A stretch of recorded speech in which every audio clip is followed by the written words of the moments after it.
نيراني يا نور العين يا طه الزين يا نور العين يا طه الزين شفاني غدا عند الله خايف من النيراني النار لا النار لا النار لا النار لا تحرق لسان.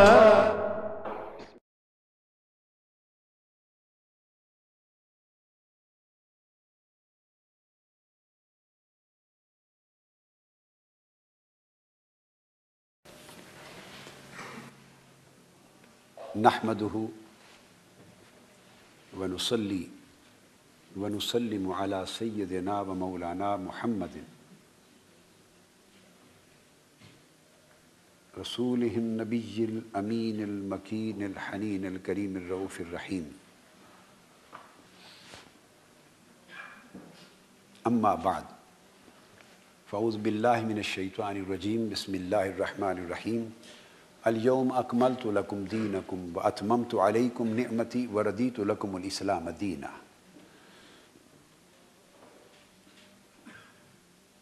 حدثنا الحسن بن الصباح سمع جعفر بن عون حدثنا أبو العميس أخبرنا قيس بن مسلم عن طارق بن شهاب عن عمر بن الخطاب إن رجلا من اليهود قال له يا أمير المؤمنين آية في كتابكم تقرؤونها لو علينا معشر اليهود نزلت لاتخذنا ذلك اليوم عيدا. قال أي آية؟ قال اليوم أكملت لكم دينكم وأتممت عليكم نعمتي ورضيت لكم الإسلام دينا. قال عمر قد عرفنا ذلك اليوم والمكان الذي نزلت فيه على النبي صلى الله عليه وآله وسلم وهو قائم بعرفة يوم جمعة أو كما قال صلى الله عليه وآله وسلم. This is hadith number 45 and chapter number 34.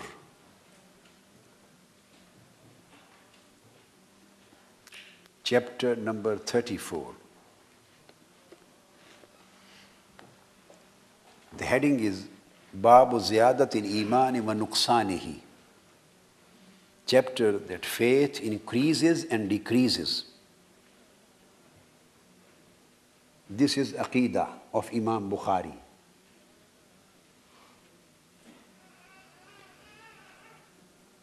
And various A'immah of Aqeeda in Islamic history, particularly in that early classical era, there were two different views on this particular subject.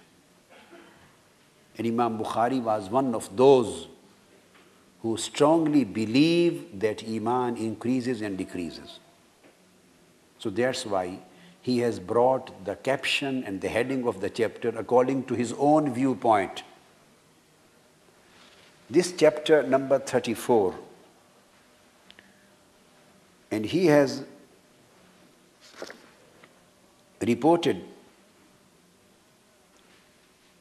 two hadiths under this chapter.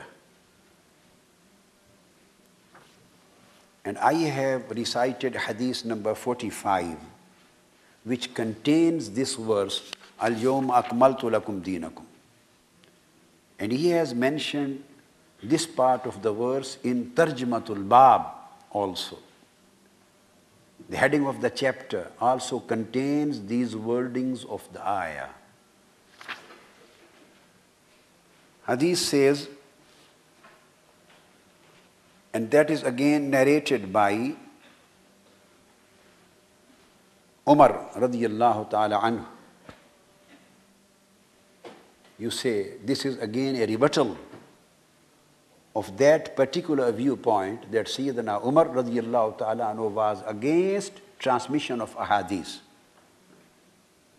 You see, many important and significant ahadith of Holy Prophet sallallahu alaihi wasallam has been reported and transmitted by Sayyidina Umar radiyallahu ta'ala anhu.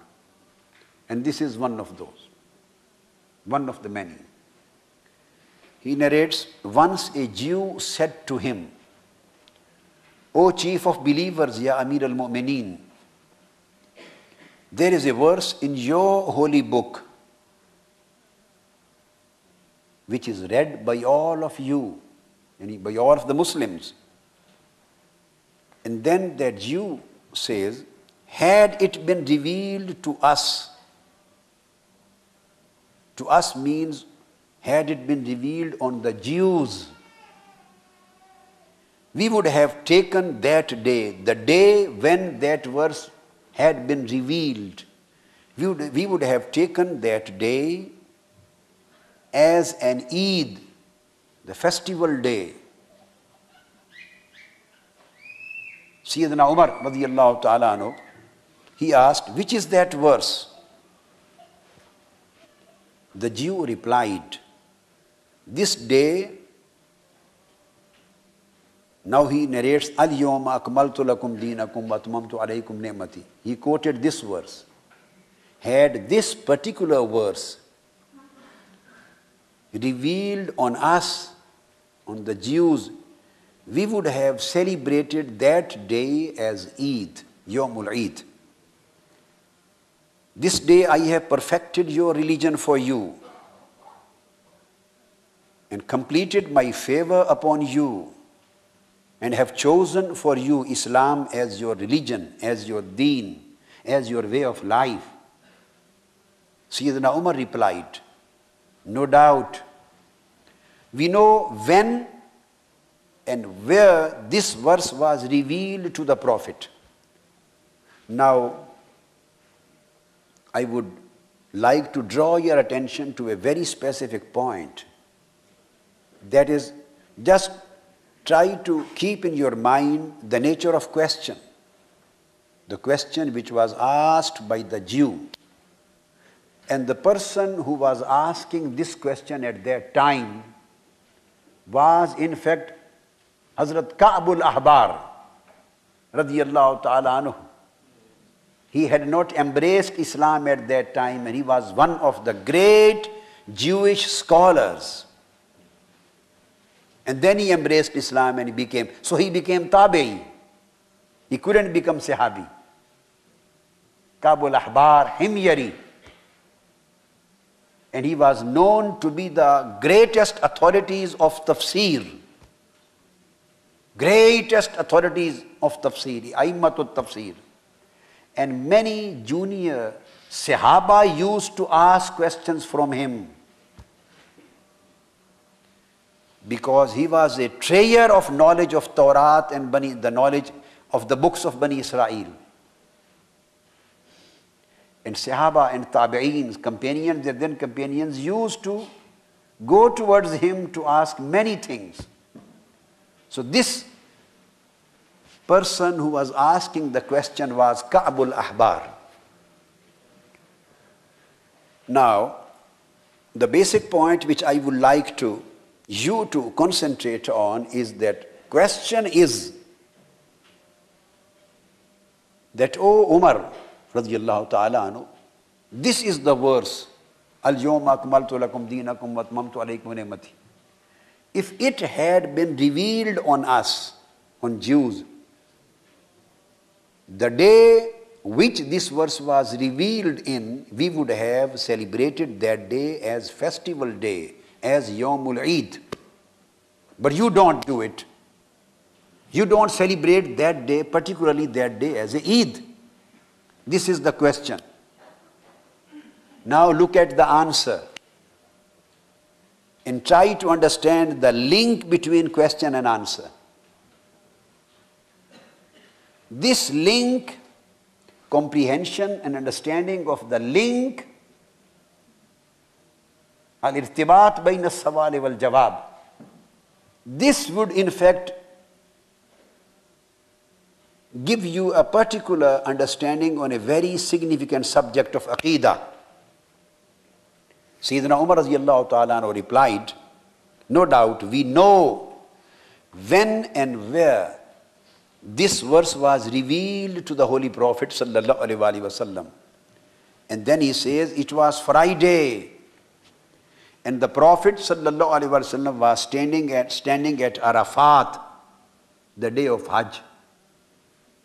And Muhaddiseen have written, this was the evening time, afternoon. Arafat, the day of Hajj.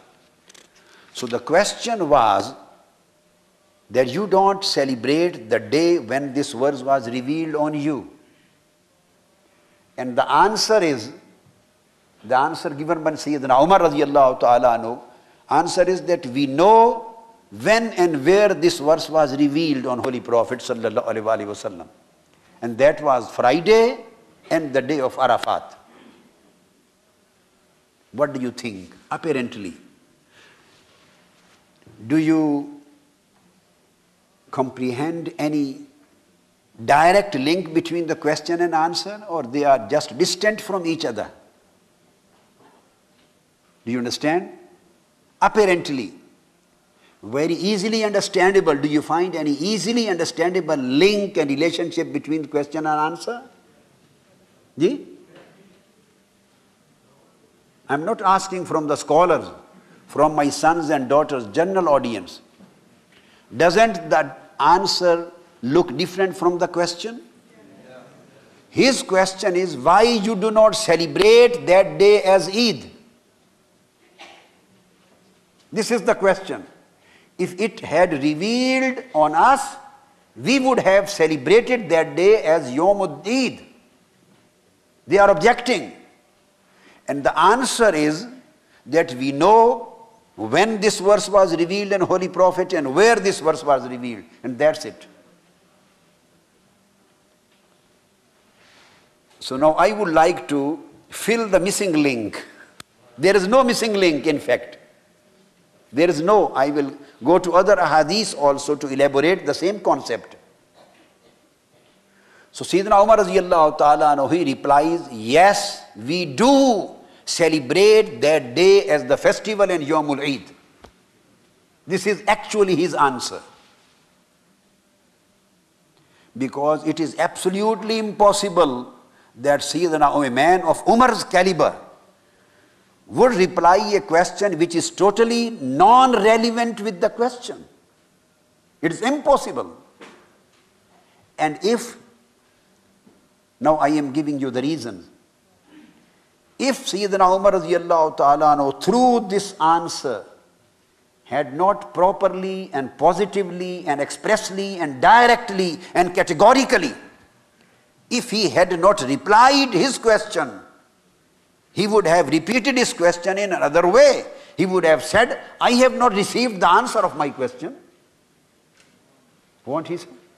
He would have said that I have not received my answer. My question is about the celebration of that day as festival, when that particular verse was revealed. And you are telling me that we know when was it revealed and where it was revealed. The Jew, Yani Kabul Ahbar, a scholar, and he is not a common man, he is a scholar, great scholar, authority. And he is satisfied with the answer. He does not counter this reply. He is satisfied. He became silent. It means he got the answer. On that particular point of celebrating the day as Yawmul Eid, he received the answer. Imam Ibn Hajar Asqalani says at this point that Sayyidina Umar gave the answer bil ishara.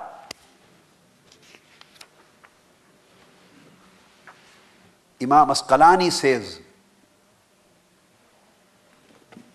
at this point that the answer was given to him, but this answer was in the form of an ishara. He wanted to convey the message to him, yes, no doubt, this is a verse, when it was revealed, that day deserves to be celebrated as the day of festival, as the day of Eid. That day deserves.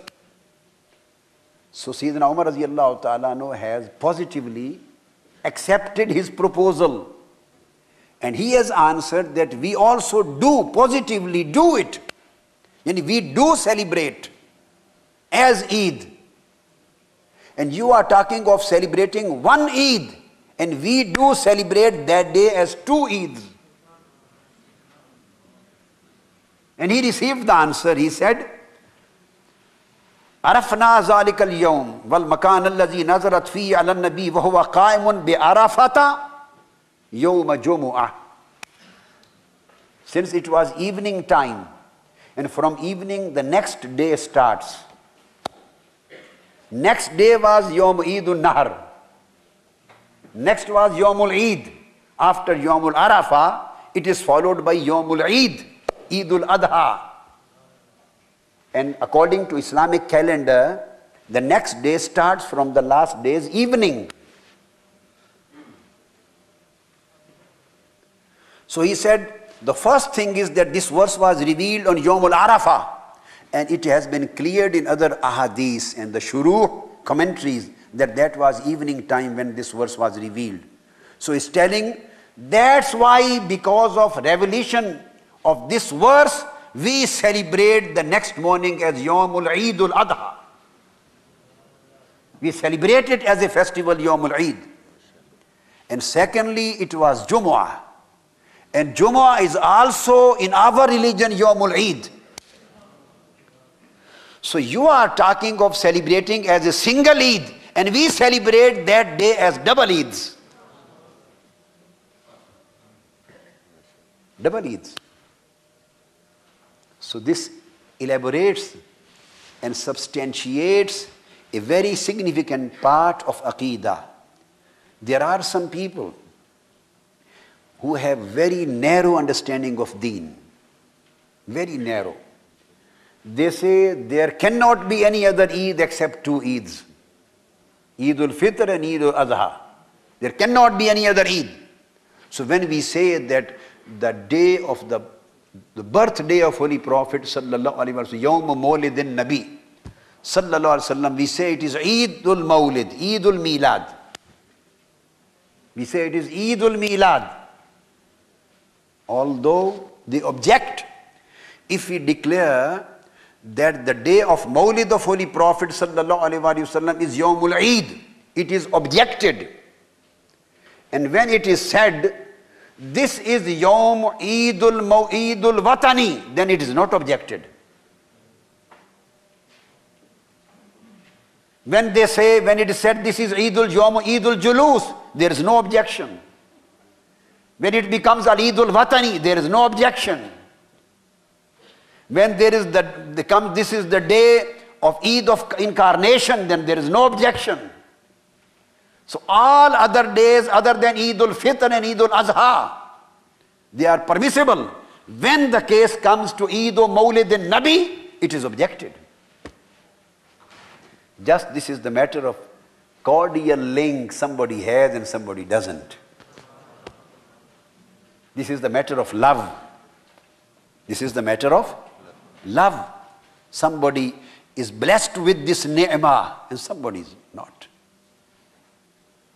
So this hadith establishes the fact that otherwise Sayyidina Umar Farooq radiyallahu ta'ala would have replied, I suggest. Otherwise he would have said, you would have celebrated it Yawmul Eid, but we can't. This is not permissible in our Sharia. There are only two Eids, Eidul Adha and Eidul Fitr. We can't celebrate any other day as Eid. This would have been the appropriate answer of Sayyidina Umar. He would have rejected the whole proposition that there is no permissibility of any third Eid. Whether this is the verse or any other verse, whatever may be revealed on any day, we as Muslims just celebrate two Eids and there is no place for third Eid. This would have been the answer of Sayyidina Umar. But he didn't give this answer. He gave the answer in positive, which means that Eidul Fitr and Eidul Adha, these are two Eids, Eidul Shar'i. And other than that, there can be an Eidul Ikrami and Eidul Hubbi. Eid of Hub. What is Eid? Eid is from Aada Yaud, the day which comes again and again. And the happiness which is celebrated again and again, it becomes Eid. So this is an authority on the subject of Eid Mawlidin Nabi sallallahu alaihi wasallam. Why? If a particular one verse is revealed on Holy Prophet sallallahu alaihi wasallam, and that day when single verse was revealed on Holy Prophet becomes the basis of two Eids, so what would be the position of that day when Holy Prophet himself came down to the earth? When he was born. We got the verses through Holy Prophet. We received the Quran through Holy Prophet. We received the blessings of divine revelation through Holy Prophet. If a single verse, the day when it is revealed in, it becomes the basis of celebration of two Eids, then what would be the position of that day when Holy Prophet ﷺ himself was born and raised for this ummah and humanity? So this is a thing which is established in the form of istidlal. Now I am quoting some other ahadith on the same subject, on the same event, and you can find all these references from my book Miladun Nabi. I have written on these are just evidences of the lawfulness of celebration of Mawlid, consisting of about 1,000 pages. This is the biggest book, the biggest voluminous book ever written in the history of Islam on this particular subject. Not the events of Mawlid, no, just the evidences of legality of celebration of Mawlid. Just legality, lawfulness, validity, permissibility, and authenticity behind the celebration of Mawlid. Just on this particular point. So it's page 374. I'm just referring it so that you may study it. 374. This hadith, now let me tell the Aqeeda of Imam Bukhari. He has reported this hadith 4 times in Jami' as-Sahih. The first time in Kitabul Iman, which we have already read. Again Imam Bukhari brings this hadith in Kitabul Maghazi, Babu Hijjatil Wida. Third time Imam Bukhari again reports this hadith in Kitab Tafsir al-Quran, Babu Qawlihi al-Yawma akmaltu lakum dinakum. Again Imam Bukhari brings this hadith in Kitabul I'tisam bil Kitabi was Sunnah. And Imam Muslim reports the same hadith in Kitab al-Tafsir. And Imam Tirmizi reports the same hadith in Kitab al-Tafsir, Bab min Surat al-Ma'idah. And Imam Nasai reports the same hadith in Kitab al-Iman. So we have already read from Sahih Bukhari. And Imam Asqalani says in Fathul Bari, under the commentary of the same hadith, he says, وَإِنْدِي أَنَّ هَذِهِ الرِّوَايَةِ اِكْتَفَى فِيهَا بِالْإِشَارَةِ. This is what Imam Asqalani says, that Sayyidina Umar radiyallahu ta'ala anhu gave a properly understandable ishara, hint to the man who was questioning.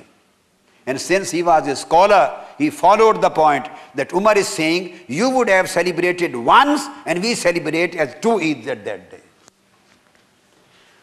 Then the same hadith has come in Tirmizi. Now, here the words are more expressive and elaborate. Imam Tirmizi narrates and says, Sayyidina Umar radiyallahu ta'ala anhu says, and this has been reported by the second, Abdullah ibn Abbas is the reporter over here. He is the narrator, Abdullah ibn Abbas.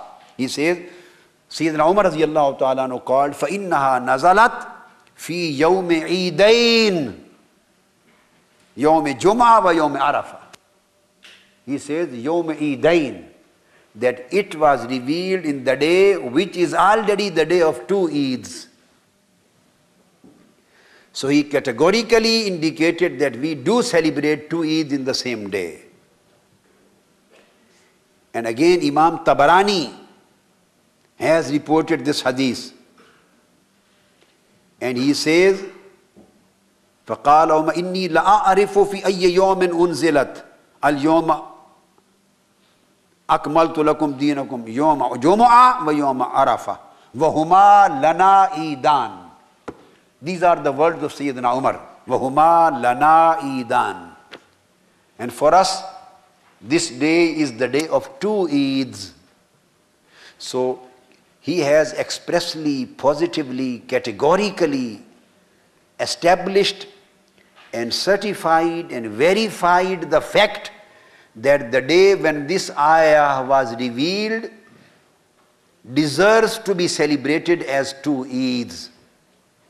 So according to Sharia, if the day of the revelation of a verse can be celebrated as the day of two Eids, so the day of the birth of Holy Prophet ﷺ can also be celebrated as the day of hundreds and thousands of Eids. Hazrat Aus bin Aus radiyallahu ta'ala anhu, he reports, and this hadith has been transmitted in Sunan Abi Dawood, hadith number 1047, and the same which I am going to quote has been reported in An-Nasai Sunan and Ibn Majah. It is reported that inna min afdali ayyamikum yawm al-jum'ah fihi khuliqa Adam. This Jummah has been made the best of the days. Why? Because this is the day of birth of Sayyidina Adam. Khalq of Sayyidina Adam alayhi salam. And Ibn Majah and Tabarani reports, inna haza yawmu Eidin ja'alahu Allahu lil Muslimin. Because of the birth of Sayyidina Adam alayhi salam, this day Jummah has been made the Yawm of Eid. So these hadiths establish the fact that the day of birth of the prophets are declared by Almighty Allah the day of Eid, the day of festival. And again, another hadith reported by Sayyidina Abu Huraira radiyallahu ta'ala anhu and transmitted by Imam Ahmad bin Hanbal and Imam Ibn Khuzaymah and Imam Hakim in Al-Mustadrak. He says, inna yawm al-jum'ati yawm Eidin. Yawm Eidin. The day of Jummah is the Yawm of Eid for you.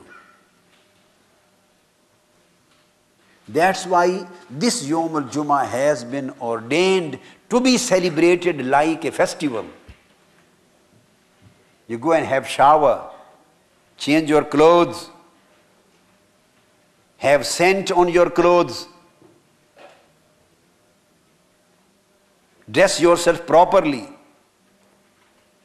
then come to Jummah and sit in the Jummah. And let me tell the link between Yawmul Eid, because of the day of birth of Sayyidina Adam alayhi salam, and how this day is being celebrated in Sharia of Muhammad sallallahu ta'ala alayhi wa sallam. After being properly dressed, come to the mosque, sit in the circle, and Salat Yawm al-Jum'ah. Inna salatakum tablughuni. Let me explain this point. There are ahadith where it is stated that our darood and our salam are sent to Holy Prophet sallallahu alaihi wasallam through the angels, and they are placed before Holy Prophet sallallahu alaihi wasallam through the angels. Angels. This is one aspect. But the hadith which I am quoted, the words Allama Ibn al-Qayyim has collected all of these hadiths in Kitabul. Ibn al-Qayyim has collected.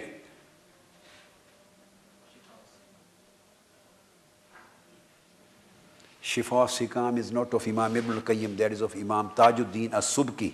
Jala al-Afham. Jala al-Afham. Fi salati wa salami ala khair al-anam.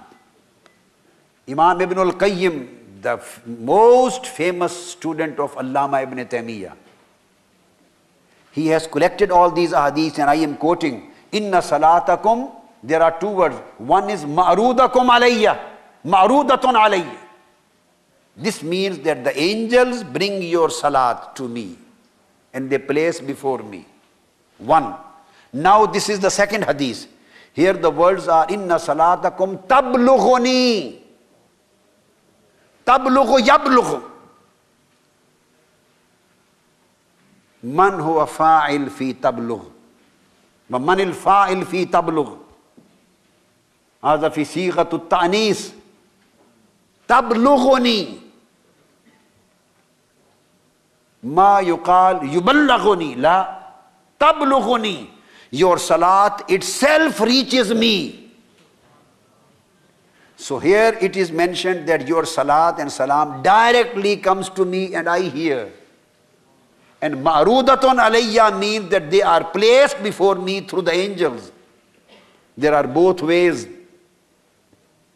Then one can ask that if the salat and salam reaches to Holy Prophet ﷺ directly, tablughuni, haysuma kuntum, directly. And it is stated, ma min ahadin wa ma min muslimin yusallimu alayya illa raddallahu alayya ruhi hatta arudda alayhi salam. Any Muslim in any part of this world, when says salam on me, Almighty Allah has already returned my spirit in my body, and I reply to salam of each and every mu'min from my ummah. I return the salam. So the question is then, when salat and salam reaches directly to Holy Prophet ﷺ, then what is the need of appointing the angels for the same purpose? Appointment of angels and their placing the salat and salam, the records, written records in the form of the whole registers in front of Holy Prophet ﷺ, does not mean that Holy Prophet doesn't know himself. There is no conflict between the two. The placement of the salat and salam in the form of registers in front of Holy Prophet ﷺ, this is just for the etiquettes of that great company. In the same way as our amal, acts and deeds would be placed before Almighty Allah in the form of registered through angels. Angels will place our amal in front of Almighty Allah. And this doesn't imply, since angels have been appointed to place and to bring our amal to Almighty Allah, it doesn't imply that He Himself doesn't know what we have been doing. It doesn't deny His knowledge directly of our deeds. He knows directly, but the sense His bargah and His company and His nearness and His position is so high and so great, the etiquettes of that place needs, because of adab and takreem and ta'zeem and respect and honor and reverence, so that the angels should also do the same like the slaves and servants. They should perform their duty. So the angels standing there and placing our salam, just they are performing their own duty as the slaves, which Almighty Allah has assigned to them. It doesn't mean that Holy Prophet is not hearing our salam. He hears in the same way as is the sunnah of Almighty Allah. He knows and sees, but this is an etiquette that the angels will place the fatir, the registers of our deeds in front of Allah. So tablughuni and ma'rudatun alayya, these are two different sigha. So the Jummah is the birthday of Sayyidina Adam. It is celebrated, the birthday. The same way as stated by Sayyidina Yahya alayhi salam, Salamun alayhi yawma wulida wa yawma yamut wa yawma yub'asu hayya. Salamun alayhi yawma wulida.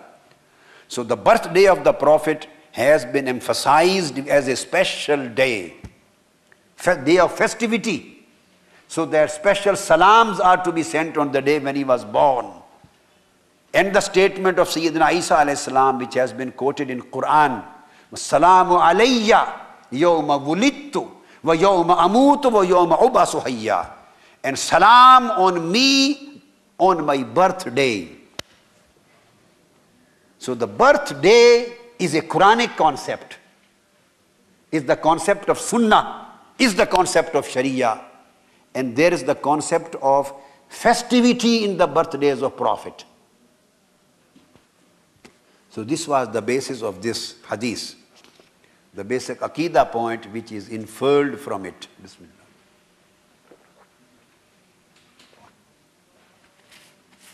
Now next hadith.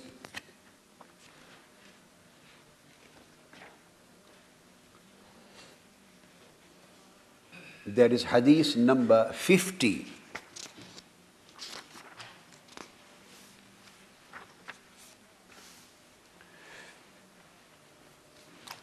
Hadith number 50. And again, this is Kitabul Iman, chapter 37. Bab Su'al Jibreel an-Nabiyya sallallahu alayhi wa sallam anil iman wal islam wal ihsan.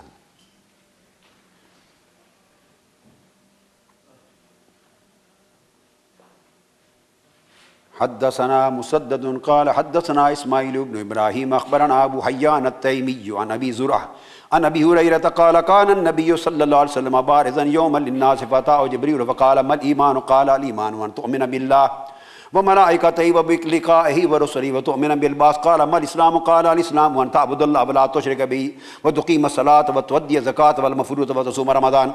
قال ما الإحسان؟ قال أن تعبد الله كأنك تراه فإن لم تكن تراه فإنه يراك. قال متى الساعة؟ قال ما المسؤول عنها بأعلم من السائل وسأخبرك عن أشراطها. إذا ولدت الأمة ربها وإذا تطاول رعاة الإبل أبوهم في البنيان في 5 لا يعلمهن إلا الله. ثم تلا النبي إن الله عنده علم الساعة ألا يصم أدبر فقال ردوه فلم يروا شيئا. فقال هذا جبريل جاء يعلمكم الناس دينكم. قال أبو عبد الله جعل ذلك كله من الإيمان أو كما قال.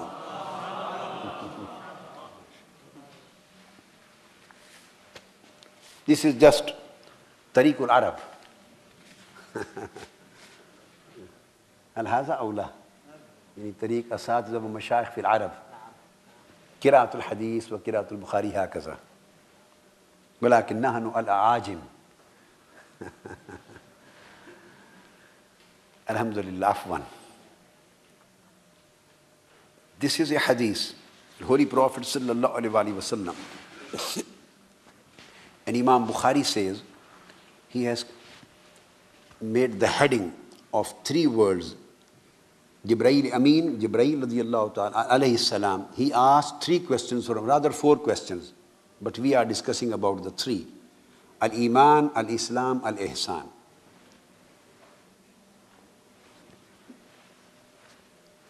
Sir Sayyidina Jibreel, the same hadith has been reported in Bukhari and in Muslim. So this is muttafaq alayh. Holy Prophet ﷺ was sitting and the companions was sitting in his company in a circle when Sayyidina Jibreel Amin came. And it is narrated by Sayyidina Abu Huraira, one day while the Prophet ﷺ was sitting out for the people, a man, the angel, Jibreel, came to him and asked, what is the faith? Ya Rasulullah, what is faith? What is Iman? Allah's messenger replied, faith is to believe in Allah, His angels,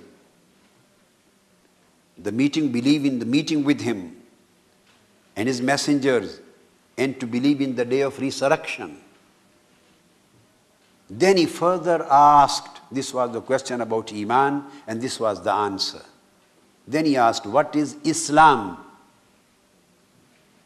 Allah's messenger sallallahu alaihi wasallam replied, Islam is to worship Allah alone and none else, to perform the salat, the prayers, iqamatus salat, to pay the zakah, and to observe the sawm, the fasts, according to Islamic teachings, during the month of Ramadan.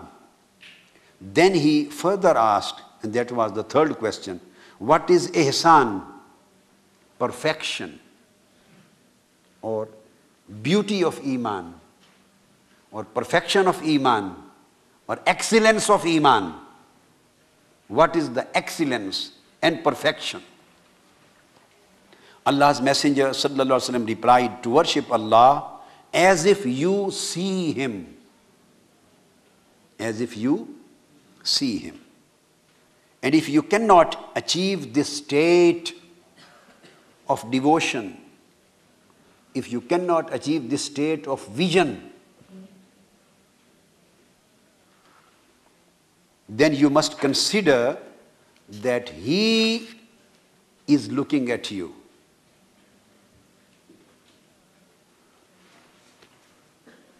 These are the three main points which we are going to discuss today under this hadith.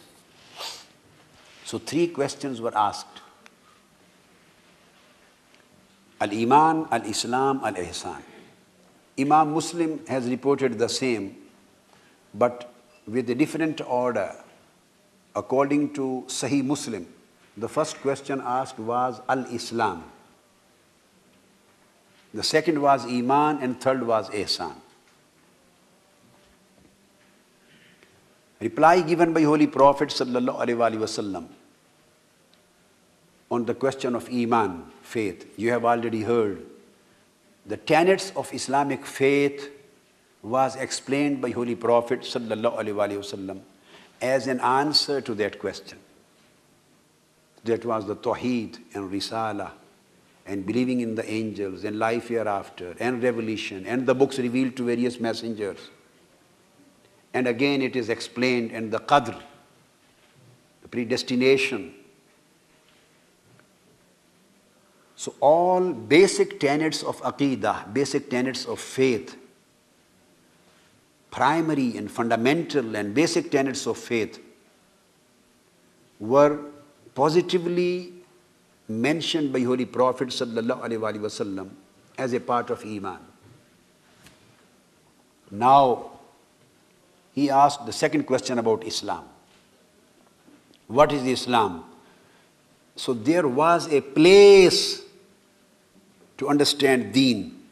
Imam Bukhari, in the end, he has brought a word. He says, "Ja'ala zalika kullahu min al-iman." And Holy Prophet says that all of these 3 things were made the part and parcel of Iman.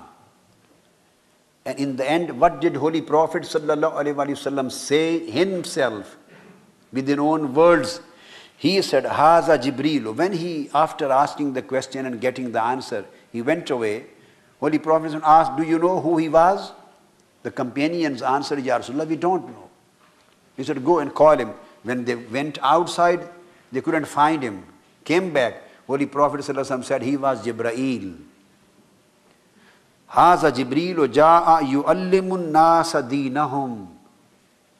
He was Jibreel and he came to teach you your deen. I am giving you significant points one by one in a sequence, in an order. If it's better if you could write them down.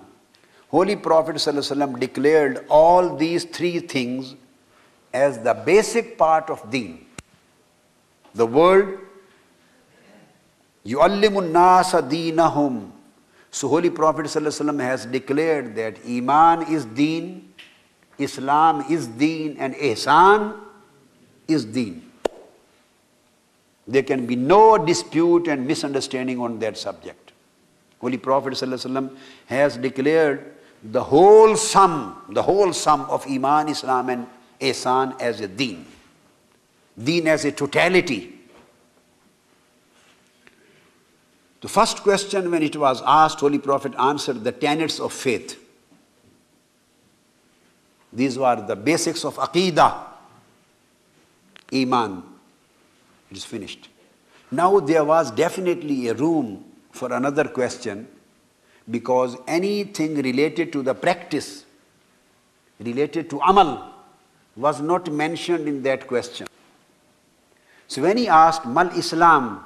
then Holy Prophet ﷺ mentioned the 5 fundamentals of Islam, the basic and fundamental practices of Islam. Aqeeda was the foundation. It was an act of heart, foundation, act of faith. Then there was the building, construction based on 5 pillars, 5 fundamental practices of Shahada, and then Iqamatus Salah and Ita'uz Zakah and Sawm and Hajj. That is mentioned in other hadiths. Hajj is also added. So, by answering these 2 questions, apparently, some people who deny the existence, the significance, the relevance, and the need of the 3rd aspect in Deen, it is very important for them to understand that apparently Aqeeda and Amal, all basic and fundamental needs, basic and fundamental ingredients, basic and fundamental elements which constitute the body of Iman and which constitute the body of Islam, they have been mentioned.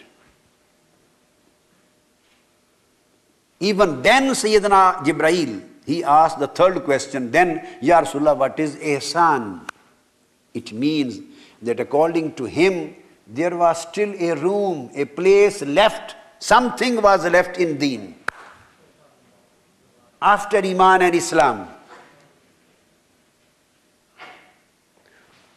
Holy Prophet sallallahu alaihi wasallam, he would have said, answered, Jibreel, what are you asking about? Deen is just either Aqeeda or practice. The basic ingredients, the basic tenets of faith I have given to you, and the basic fundamentals of Islamic practice I have already mentioned. So nothing is left, and Deen is complete. Deen is complete, nothing is left. There is no need of asking any 3rd question. No need of asking any 3rd question. Still he asked, and Holy Prophet ﷺ replied. It means that there is a place of 3rd thing. So to consider that just Deen is just either the Aqeeda and the practice, and nothing else is needed in Islam. And whatever you add in Aqeeda and the practice, then that would become bid'ah, innovation. That would become an addition. So that is totally wrong. This amounts to Ma'azallah, rebuttal of the Prophet's order, commandment. So 3rd question was asked, what is ihsan? What is the excellence? What is the perfection? You tell me, is there no perfection in Aqeeda and Iman? Does Iman lacks perfection? What is Iman? It is Tawheed. It is Risala. It is faith and belief in life hereafter and all the basic tenets which are supposed to be believed in. And when you say Iqamatus Salah and Ita'uz Zakah and Sawm and Hajj of Ramadan, do all these things lack of perfection? No, there is a perfection in practice. So instead of these 2 things, when these 2 things were categorically mentioned, still Jibreel is asking, Ya Rasulullah, then what is perfection? What is ihsan? What is the excellence?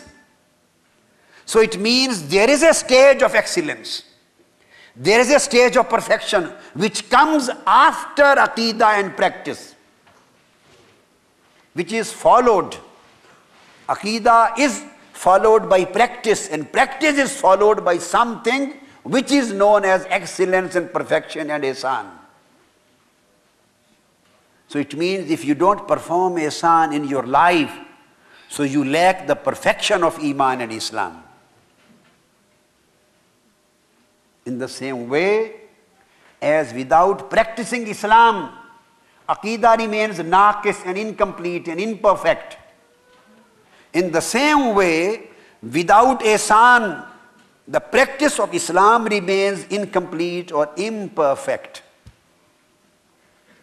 So what was the answer to the question of ihsan? Holy Prophet ﷺ said, Al-ihsanu an ta'budallaha كأنك تراه فإن لم تكن تراه فإنه يراك. Ihsan is that if you see him, you should worship Almighty Allah, you should pray, you should worship in a way as if you see him in a particular state of vision. And if you cannot achieve this state of vision, then at least your condition and your state of heart should be that he is looking at you. Imam Ibn Hajar Asqalani says, there are two levels mentioned in this third portion of Hadith Al-Ihsan. You should worship Almighty Allah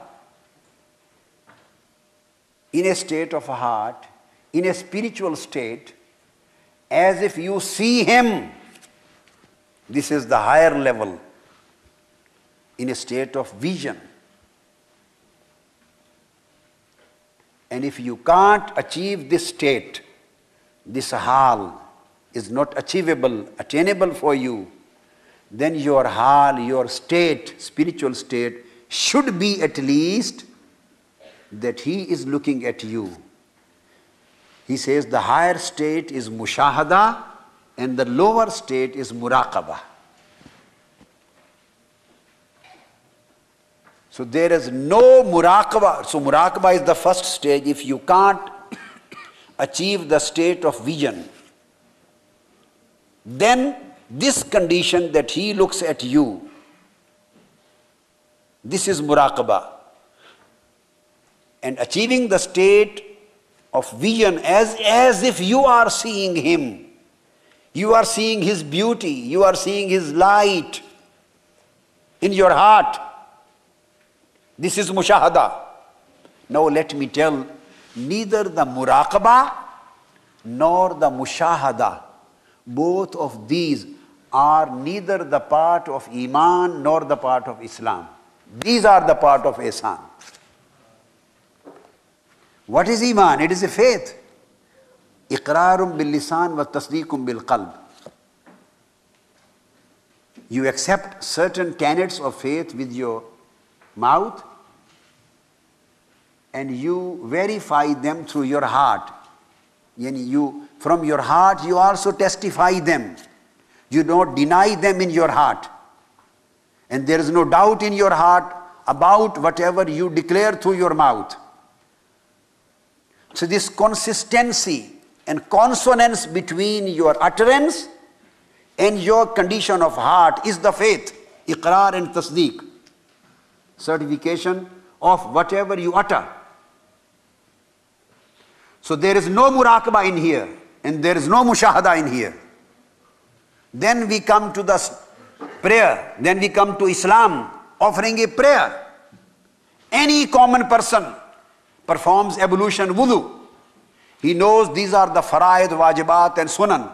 And he performs 4 circles of Salatul Zuhr, 2 circles of Salatul Fajr, cycles of Salatul Fajr, 4 cycles in Salatul Zuhr, 4 cycles in Salatul Asr, and so on and so forth. And he doesn't know anything except Subhanakallahumma wa bihamdika wa tabarak wa ta'ala. He knows nothing except Alhamdulillah Rabbil Alameen. He doesn't know the translation. He doesn't know the meaning what she or he is uttering from his mouth. He is not in a position to contemplate in the meanings, to concentrate in the meanings, to meditate in the meanings. And sometimes his mind is also scattering. You will go back to your homes. And sometimes you will stay on musalla, pray mat for praying. And your mind will still in the memories of this hal and this park. Sometimes your mum told you off. And then the time of Zuhr prayer came. You started Zuhr prayer. And during the prayer, you remembered your mum told you off. even then your prayer would be accepted by Almighty Allah. It is accepted prayer of Zohr. You are a businessman, a shopkeeper, a trader. You had a loss in your deal. Your heart is grieved. And you are praying. And an idea came to your heart, came to your mind. Oh, we got a very big loss in our deal. But you are praying. Even then, according to Sharia, your prayer is acceptable.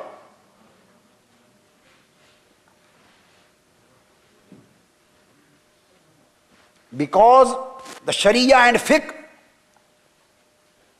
the conditions of acceptability of prayer, the condition of the validity and acceptability of prayer does not require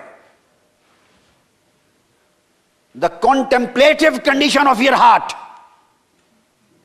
It does not require the concentrative condition of your mind. It does not require the exclusiveness of your thoughts in a single direction. Sometimes in your prayer, Kaabatullah, image of Kaaba will come in your mind. Sometime in your prayer, image of Mirpur will come in your mind. There are many Pakistani families, their Kaaba seems to be in Mirpur and Dadiyal.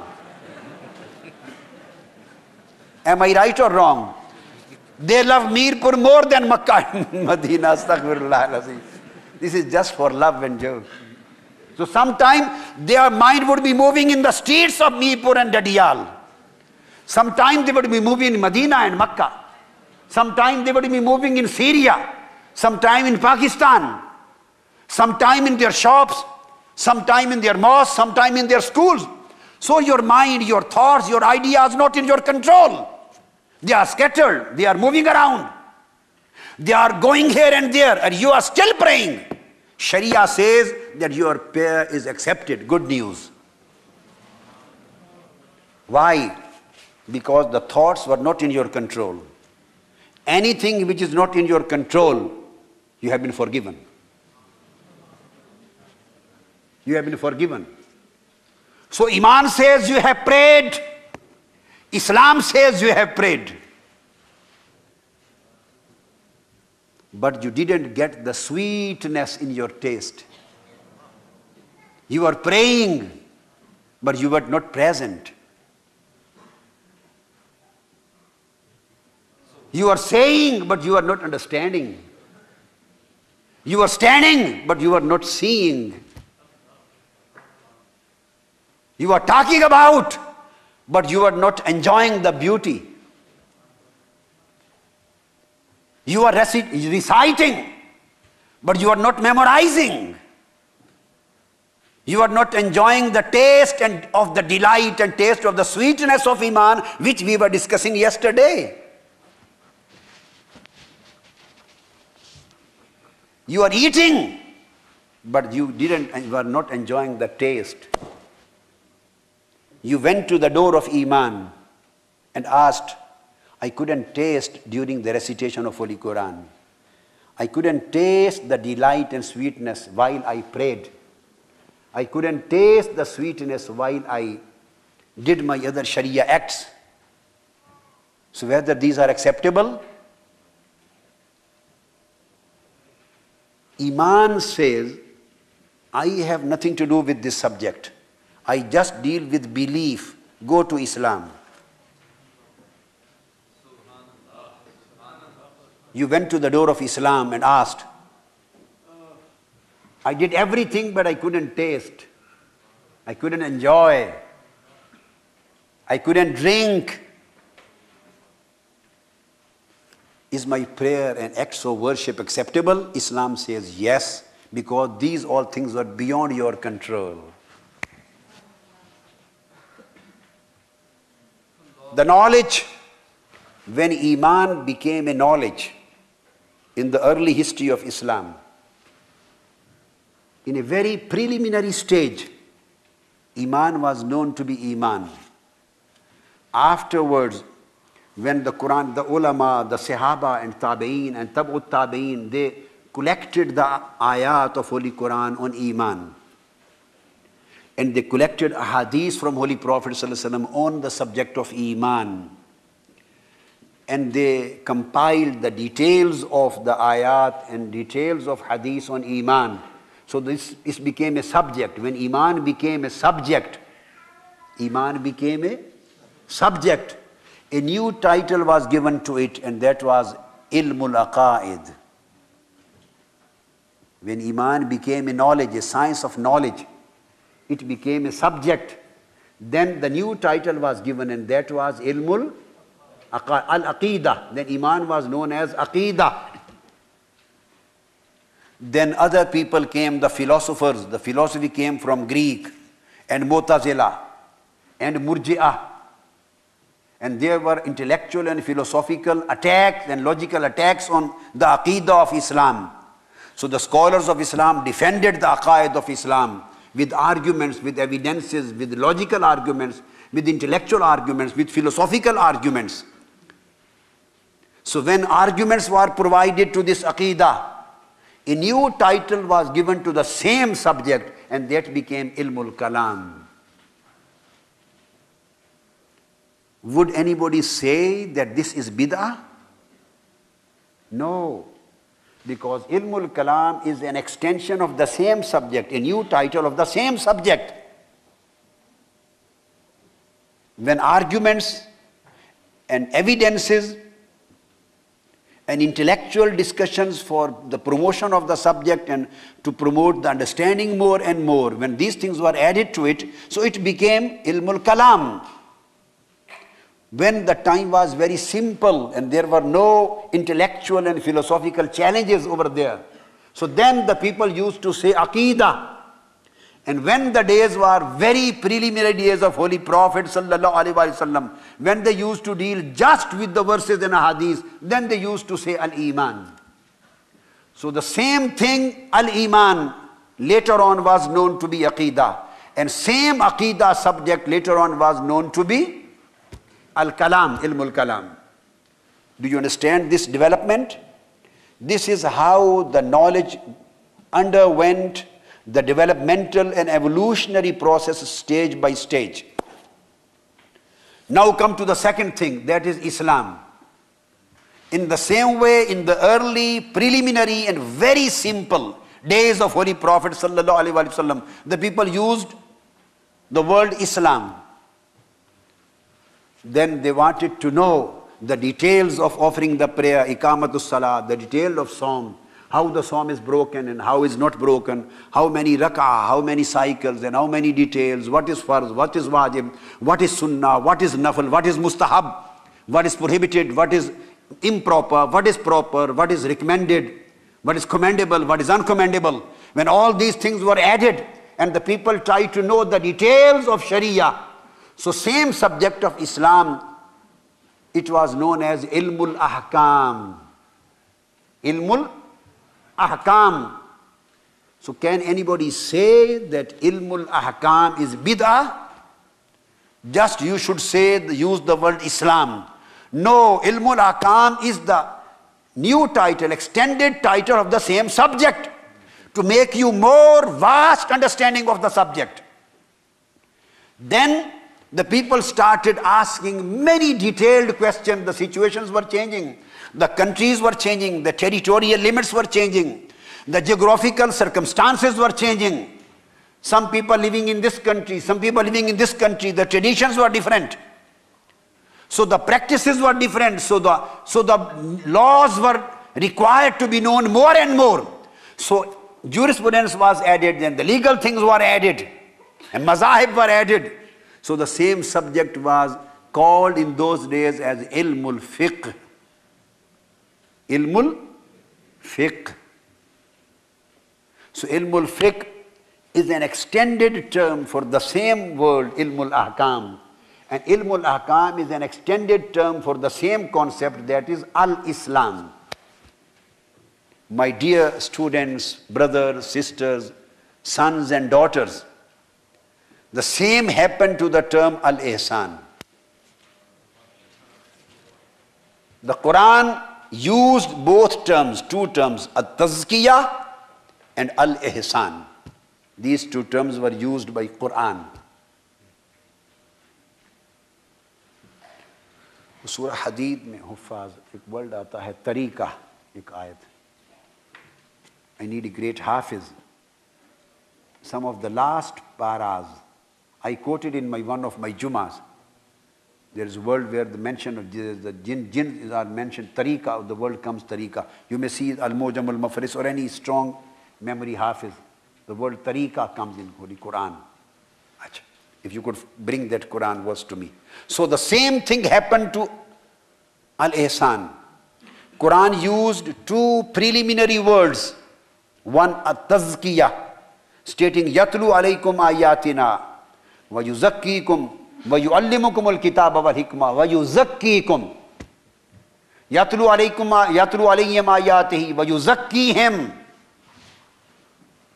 Everywhere the word tazkiyah, purification of soul. This was used again and again. Purification of soul. And at many places, the word ihsan was being used. At many places, the word ihsan was being used in Holy Quran. Ihsan. It was being used, as Holy Quran says in Surah Yunus, لِلَّذِينَ أَحْسَنُوا الْحُسْنَى وَزِيَادَةً. And it was stated, وَاللَّهُ يُحِبُّ الْمُحْسِنِينَ وَمَنْ أَحْسَنُ دِينًا. The word ihsan, وَمَنْ أَحْسَنُ, and ihsan, هَلْ جَزَاءُ الْإِحْسَانِ إِلَّا الْإِحْسَانِ. And then particularly, لِلَّذِينَ أَحْسَنُوا, those who perform ihsan. Those who perform ihsan. For them is al-husna wa ziyada. Holy Prophet sallallahu alaihi wasallam was asked, I am quoting a very significant and beautiful, rather I would say, according to my own mashrab, intoxicating hadith.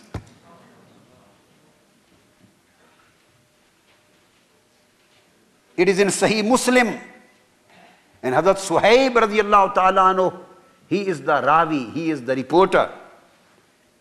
Holy Prophet sallallahu alaihi wasallam asked, he was asked, when this verse was revealed, lillazina ahsanu al-husna, for those who performed ihsan would be the reward of husna. For those who perform ihsan, there would be the reward of al-husna. For whom? Lillazina ahsanu, for those who perform ihsan. Waziyada. And after al-husna, there would be something more than husna. Ziyada. Something more than that. Hi. Az-ziyada. Al-husna wa ziyada. So Holy Prophet ﷺ was asked, Ya Rasulullah, what is az-ziyada? They will get al-husna. Then again after al-husna, what is az-ziyada? Much more than husna. Hi. Holy Prophet ﷺ said, an-nazru ila wajhillah. They will look at the face of Allah, absorbing the beauty of His light. An-nazru ila wajhillah. This Holy Quran has not mentioned the reward of an-nazru ila wajhillah for those who just pray, for those who just fast, for those who just perform the Hajj, for those who fulfill the requirements of Iman, or for those who are just fulfilling the requirements of ihsan. They are not being rewarded by al-husna wa ziyada. But a very specific reward has been appointed, has been fixed and mentioned, just for those who are performing ihsan. They would be rewarded as al-husna, and much more than that, ziyada. And when asked, Ya Rasulullah, what would be the az-ziyada? for the people who perform ihsan. Holy Prophet said, an-nazru ila wajhillah. And as it is mentioned in Bukhari, and as it is mentioned in Muslim, and as it is mentioned in Nasai and Ibn Majah, referred this hadith there in the Laylatul Miraj, that the people of paradise would be staying there. They would be sitting together. All of a sudden, they will hear a voice, Assalamu alaikum ya ahl al-jannah. They will hear a voice, Assalamu alaikum ya ahl al-jannah. Salam on you, O people of paradise. They would be shocked and astonished. All of a sudden, they will raise their eyes and they will see, and they will hear another voice, Ana Rabbukum. The one who is saying salam to you, I am your Rabb. And my beloved Prophet ﷺ stated at that moment, فَيَنْظُرُونَ إِلَيْهِ وَهُوَ يَنْظُرُ إِلَيْهِمْ. Then they will start looking into his eyes and he will start looking into their eyes. They will continue into seeing each other. That is az-ziyada. That is az-ziyada. The people of Iman, they are looking for forgiveness and looking for paradise. And the people of Islam, they are looking for the higher grades of Jannah. And the people of Ihsan, they are neither thirsty for paradises nor thirsty for the grades and higher levels of Jannah. They are just thirsty to see a glance of the beauty of the face of Allah. They have gone mad. Just they have gone mad. They are waiting for the moment when the face of Allah would be unveiled and our culture would be revealed and totally removed. And they would be able to have a glance of the beautiful face of Allah. This is لِلَّذِينَ آسَنُوا الْحُسْنَى وَالزِّيَادَةِ. This is the reward for ihsan. So in those preliminary times, the word purification, tazkiyah, and the word ihsan was used. When the people started asking how to achieve the state of ihsan. Because Holy Prophet ﷺ mentioned two states. Either the state of mushahada, that you are having his vision, or the state of muraqabah, that you are contemplating. You are contemplating and you are praying and worshipping in this state of heart and state of mind as if he is looking at you. These two conditions. Then the people started asking how we can achieve these stages, either the muraqabah or mushahada. So the answers were given by the companions and by their companions and by their companions, by Sahaba, Tabi'in, Tabu Tabi'in, and Aimmatus Salihin. Answers were given.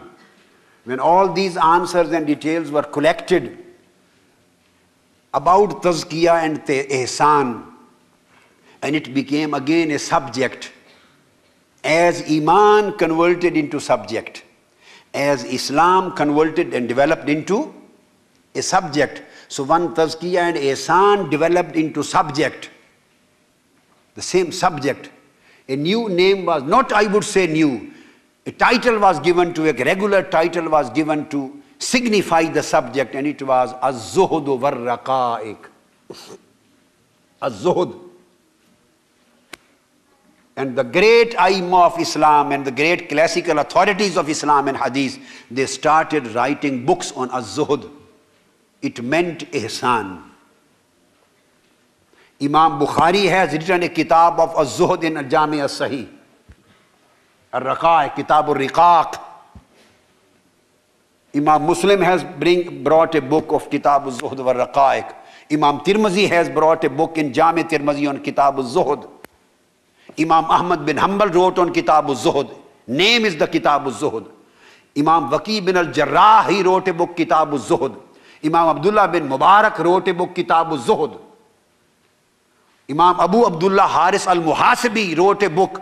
So all these subjects, he wrote about 10 books on Zuhd, on Tasawwuf.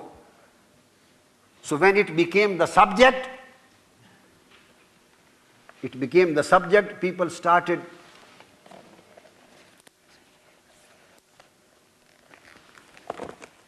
put the pen here, just leave it.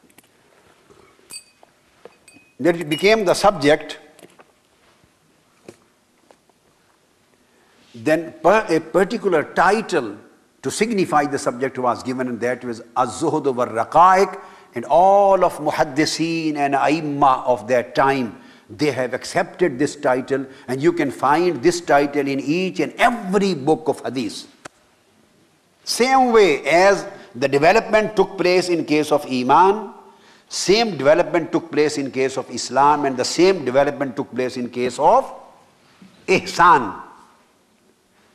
When more details were attached to it, and it became a full-fledged science, then this was given the name of Ilm al-Tariqa, was-Suluk, wat-Tasawwuf. Then the name of al-Tariqa, wat-Tasawwuf was given to it. So Iman got the name Al-Aqeeda and then Ilm al-Kalam. Islam, through an advancement process, received the name Islam of Ilm al-Ahkam and then Ilm al-Fiqh. And in the same way, Al-Ihsan, through the evolutionary process, received the name of Az-Zuhd and then Ilm al-Tariqa or Ilm al-Tasawwuf.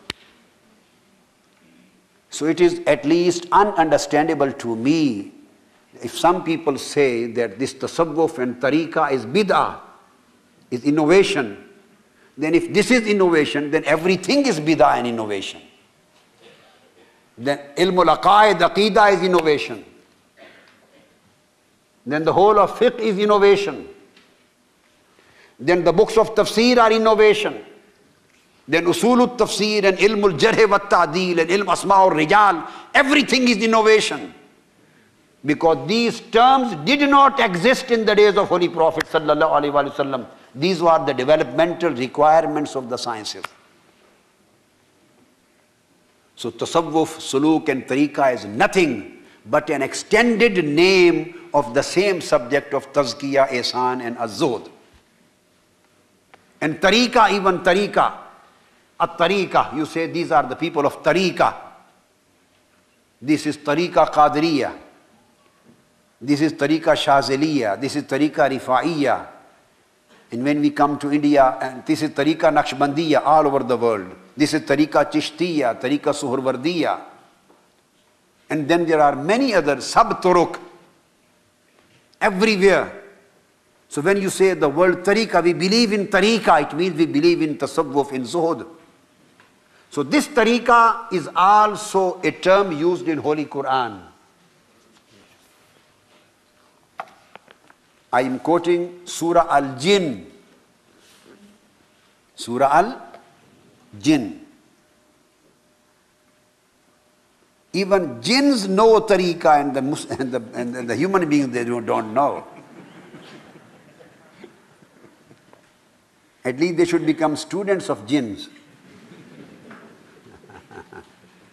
This is in Holy Quran. I am quoting Surah Al-Jinn, verse number 16. Verse number 16. وَأَنْ لَوِ You find this quotation and this discussion in my lecture on Al-Istiqamah, which I delivered in some of the Friday sermons. There is a long series, very long series of my lecture on Istiqamah. Very long series on Istiqamah. So I have quoted these things there. So, وَأَنْ لَوِ اسْتَقَامُوا عَلَى الطَّرِيقَةِ لَأَسْقَيْنَاهُمْ مَاءً غَدَقًا. Three things have been mentioned. وَأَنْ لَوِ اسْتَقَامُوا عَلَى الطَّرِيقَةِ. So there is a very close link between al-istiqamah and at-tariqah. This is how I understand Quran. And say it has been revealed to me that if they had remained firmly and steadfastly, if they had remained firmly and steadfastly on the right path, if they have remained firmly and steadfastly, if they have adopted and maintained the istiqamah, then they would have been on the right path, and that is at-tariqah. So tariqah according to Quran is the right path. Why? Because this is the path of ihsan. This is the path of ihsan. And then a very beautiful reward has been mentioned. If they had maintained firmness, stability and steadfastness, al-istiqamah, then they would have become the people of tariqah. Then they have received the tariqah, right path. And if they had become the people of tariqah through istiqamah, if they have achieved at-tariqah, then what was the reward which we would have given to them? لَأَسْقَيْنَاهُمْ مَاءً غَدَقًا. Then surely we would have provided them with abundant water to drink. To drink. Ma'an ghadaka, abundant water. Let me tell, what is this water? To drink. You see, no mentioning of Jannah. Then we would have put him into paradise. No. To paradise, all people of Sharia will go to paradise. But they will get something different. All people, even they did not achieve al-istiqamah, but they achieved ibadah. They achieved ibadah and couldn't achieve al-istiqamah. Even then they would go to the heavens, paradise, gardens of paradise. They would have been entered into Jannah. If the people of ibadah without istiqamah can go to Jannah, what would happen to people of istiqamah who have become the people of tariqah? These people of tariqah. Then where would they go? If they had adopted the istiqamah and steadfastness, then they would have achieved at-tariqah, the right path. And if they had achieved the at-tariqah, لَأَسْقَيْنَاهُمْ مَاءً غَدَقًا. Abundant water we would have given them to drink. What do you think? Just water? From the pumps? Pump water? Other people, those who would be the men of paradise without istiqamah and tariqah, they won't be given water? They would remain thirsty in Jannah? What does it mean that we would have given them abundant water to drink? The other people would remain thirsty, they won't get abundant water. They won't receive the fountains. They won't receive the springs of Jannah. If they also get the water, so what is the difference between the water which the common people of paradise are getting and which the people of istiqamah and tariqah are getting?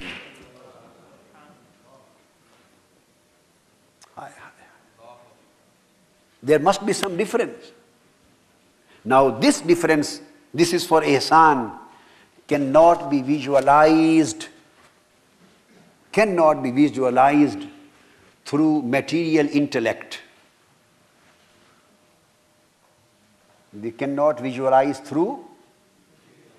There are various eyes. I want you and I want them to see, but everyone cannot see. There are various eyes to see.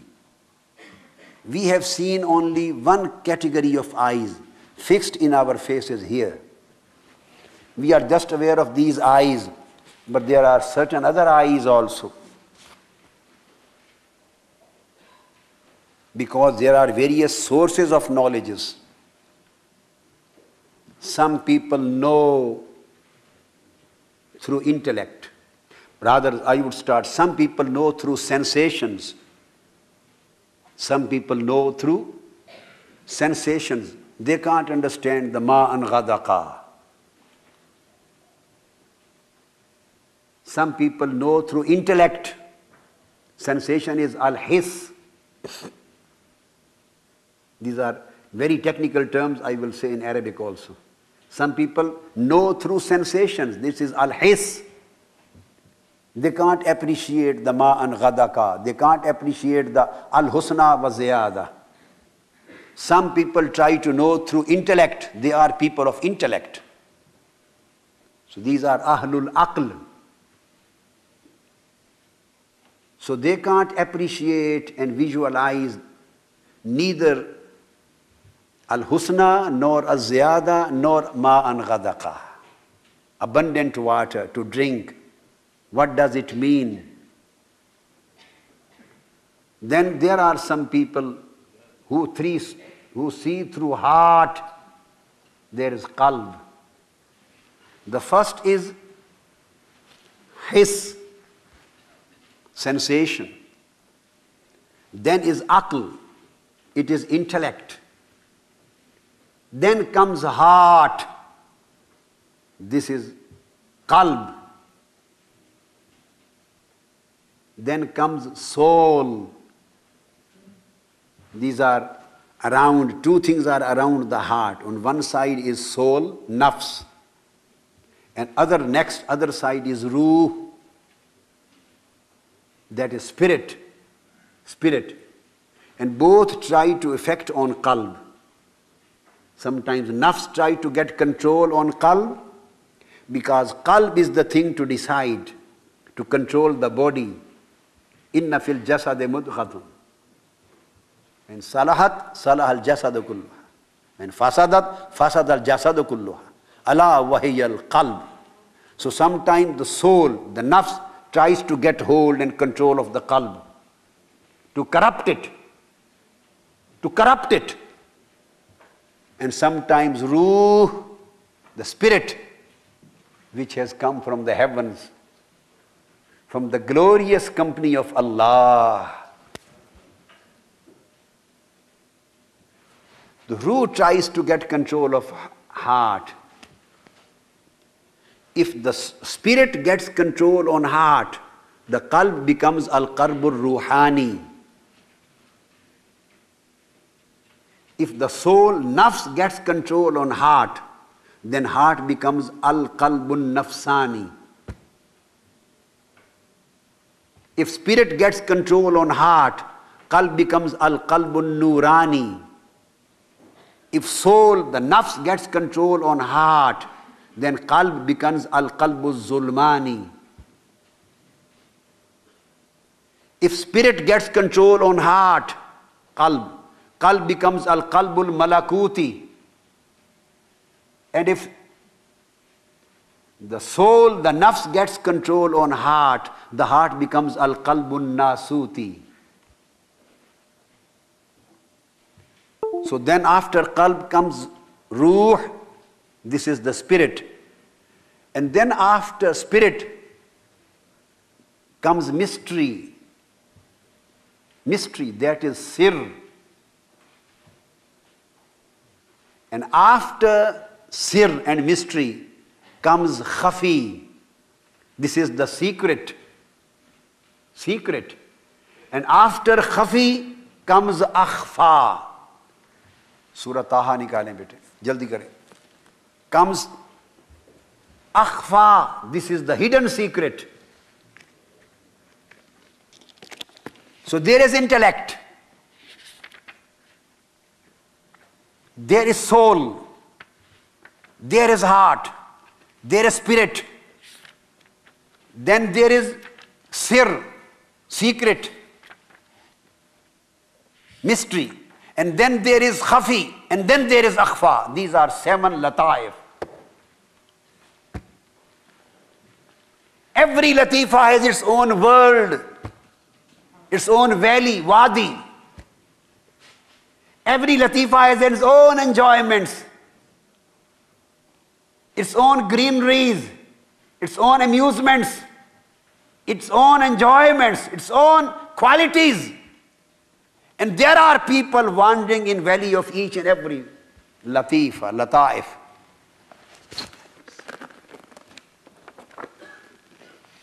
And it is stated in Holy Quran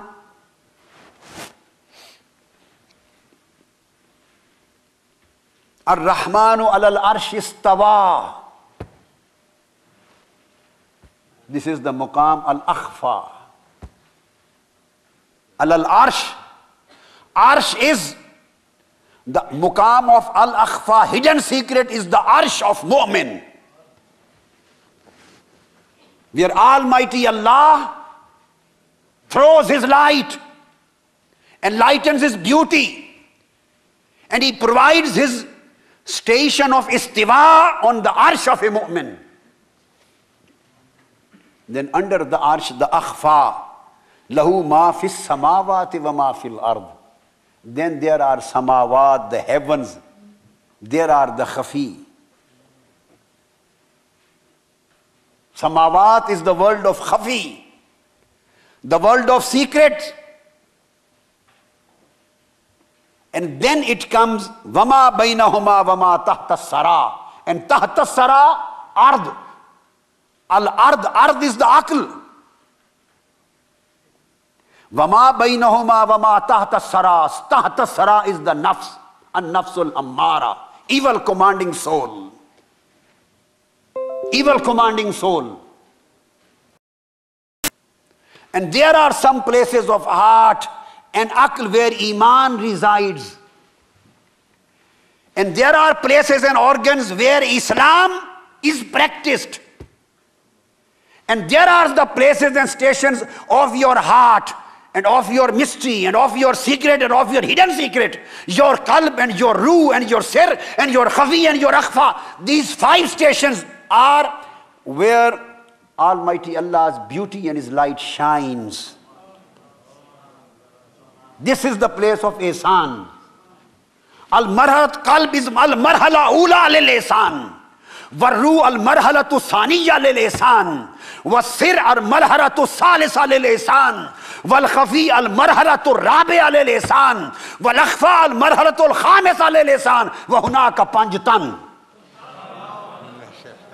Khamsatu marahil mislul ahlul bayt. Khamsata marahil lil-ihsan. There are some people whose sun of ihsan shines on the horizon of qalb. There are some people whose sun of ihsan shines on the horizon of ruh.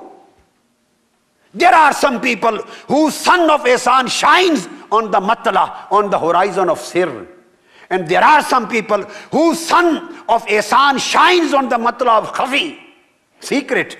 And there are some people whose sun of ihsan shines on the matla of akhfa.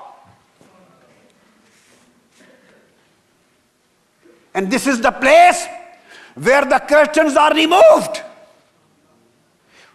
Veils are removed. And yanzuruna ilayhi wa huwa yanzuru ilayhim takes place. After mentioning all these things, all of a sudden Quran says, "Oh my people," Allah says, "do you know the realities of these stations? The realities of these states? Do you know what is akhfa? Do you know what is sir? Do you know what is muqamul jahr? Do you know what is tahta sara? Do you know what is ard? Wama bainahuma was samawat and al-arsh?" If you don't know, then come to Musa. And next verse says, "Hal ataka hadithu Musa." Have you ever heard the story of Musa? Hi, hi, hi. Hi, hi, hi, hi. Have you ever heard the story of Musa? Come to the Wadi of Ayman, the valley of Ayman. Al-Buqatul Mubarakah. Come to the Sina. Both words. Come to Sina. And come to Tur, where his beauty was unveiled. And ask Musa what happened over there. You will at least understand a bit of the lataif for ihsan. Then you will understand what does it mean an ta'budallaha ka'annaka tarahu. فَإِن لَمْ تَكُنْ تَرَاهُ فَإِنَّهُ يَرَاكَ. At least you will start understanding how to see and how to be seen. How to see and how to be seen by him. In order to understand this reality, in order to understand these mysteries, in order to understand these secrets of secrets, come to Tur and Valley of Sinai. Then you will be able to understand these mysteries and secrets. Sinai is a place of understanding.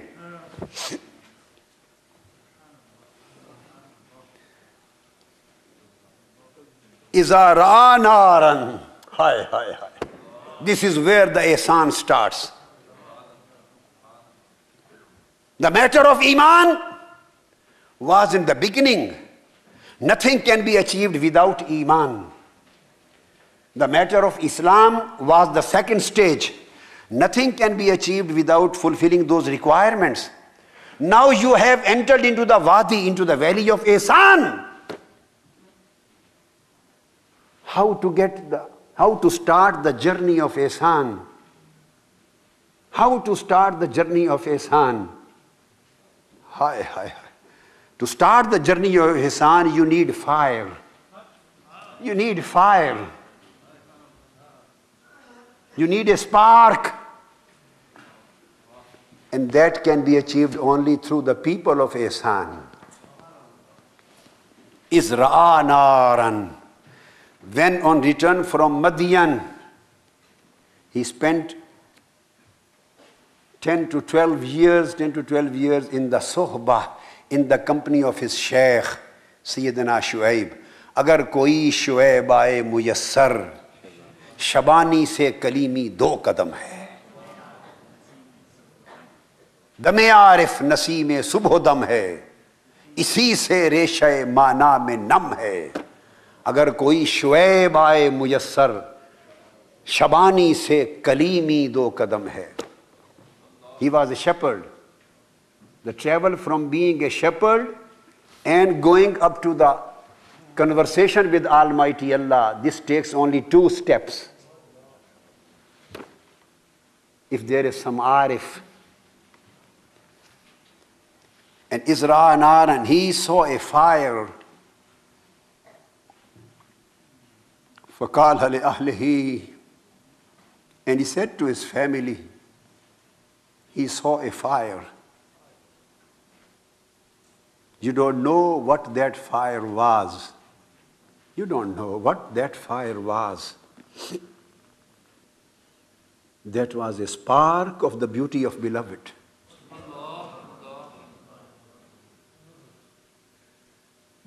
That was a spark of the beauty of the beloved. Ra'a naran, naran wa nuran, yustamal hakaza. Hi, hi. Iza ra'a naran, faqala li ahlihi, he said to his family, imkusu inni anastu nara. He said, stay here a while, I see a fire. I see a fire, anasto. It has 2 meanings. I have seen a fire. And anasto, anasa ya'anis. The other meaning is that I have fallen into love of that fire. These are 2 meanings. No translator has ever gone to the second meaning. Anasto. I am feeling ons for that fire. I am feeling some inclination in my heart towards that fire. I am feeling some intimacy with that fire, ons. I am feeling a bit of love, liking, inclination toward that fire. Let me go there. لَعَلِّي آتِيكُم مِّنْهَا بِقَبَسٍ أَوْ أَجِدُ عَلَى النَّارِ هُدًى. Either I may bring for you a brand from that fire. He says to his family, stay here. Either I would bring something from that fire for you, a brand. Jazwatan. Either I will bring some jazwa, some spark for you.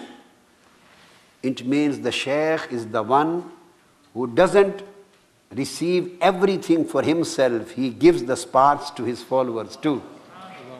He distributes. He distributes. He shares the followers, the families. Either I will bring something for you too, whatever you deserve or whatever you can tolerate. Aw ajidu ala nari huda, or I may find some way, huda, to find that destination which I am looking for. Either we will get the way from that fire. This is the ma'rifah. This is the ma'rifah. When Sayyidina Musa alayhi salam arrived there, فَلَمَّا أَتَاهَا نُودِيَ يَا مُوسَى. So when he reached the spot, a call was made, "Oh Moses, إِنِّي أَنَا رَبُّكَ فَاخْلَعْنَ عَلَيْكَ. إِنِّي أَنَا رَبُّكَ فَاخْلَعْنَ عَلَيْكَ. إِنَّكَ بِالْوَادِ الْمُقَدَّسِ طُوًى."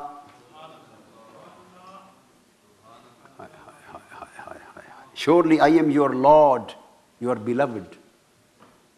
So take off your shoes. This is the order of adab. This is the sunnah of the Prophet, sunnah of adab. Take off your shoes. He was not stepping on the fire. He was not stepping on the fire.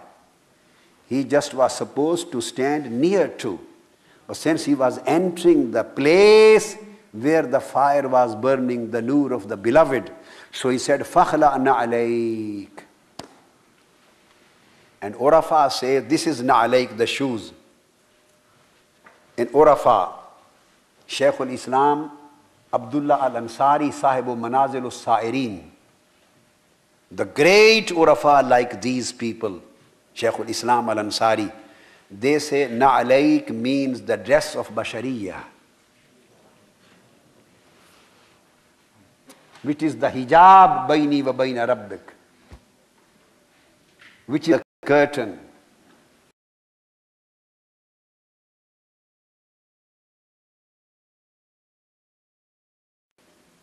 Which is the curtain. Fakhla'na alayk, remove the hijab. Come out of your qualities of bashariyah. Come out of your qualities, come out of your definitions and determinations and fixations of bashariyah. Come out of those limits. Fakhla'na alayk, this was an hint, an ishara of fana, annihilation. Annihilate yourself with khal'un alayk. Annihilate yourself, enter into fana, so that you may achieve the station of baqa, subsistence. Achieve the station of subsistence. Go through annihilation through fana. Surely you are in the sacred valley, Tuwa, and I have chosen you. Wa anakhtartuk, I have chosen you. So those who are called to these highest stages, they don't go on their own. They are the chosen people. They are the chosen people. So this is not just kasab, this is a wahab. They are chosen people. Fastame lema yuha, and listen carefully to what is revealed to you. This is a sima. Just listen to you what is said. So listening is sima.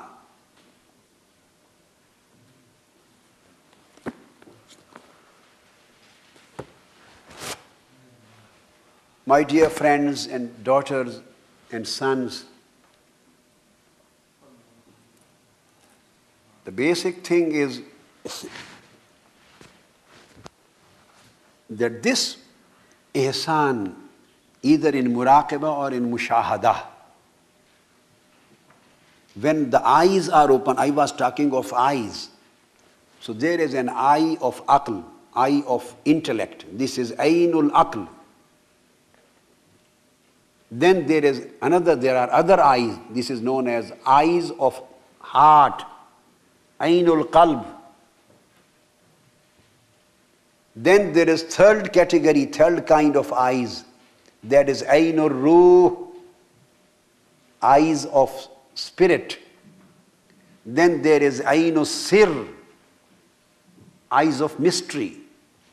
Then there is Ainul Khafi, eyes of secret.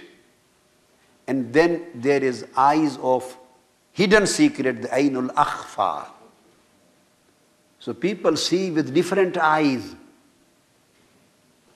And we blind people are fighting in the reality of those eyes which we don't have. We the blind people are fighting about the eyes which we don't possess. Even we don't have the eyes of aql. We just have the eyes of face, eyes of body. We only possess the eyes of body, this face eyes, eyes of body. And we are lacking the eyes of aql. The eyes of aql gives you farasa. The eyes of aql give you farasa. And that is intuition. That is intuition. And the eyes of qalb, eyes of heart, give you basira. And that is insight. Eyes of qalb, eyes of heart give you basira.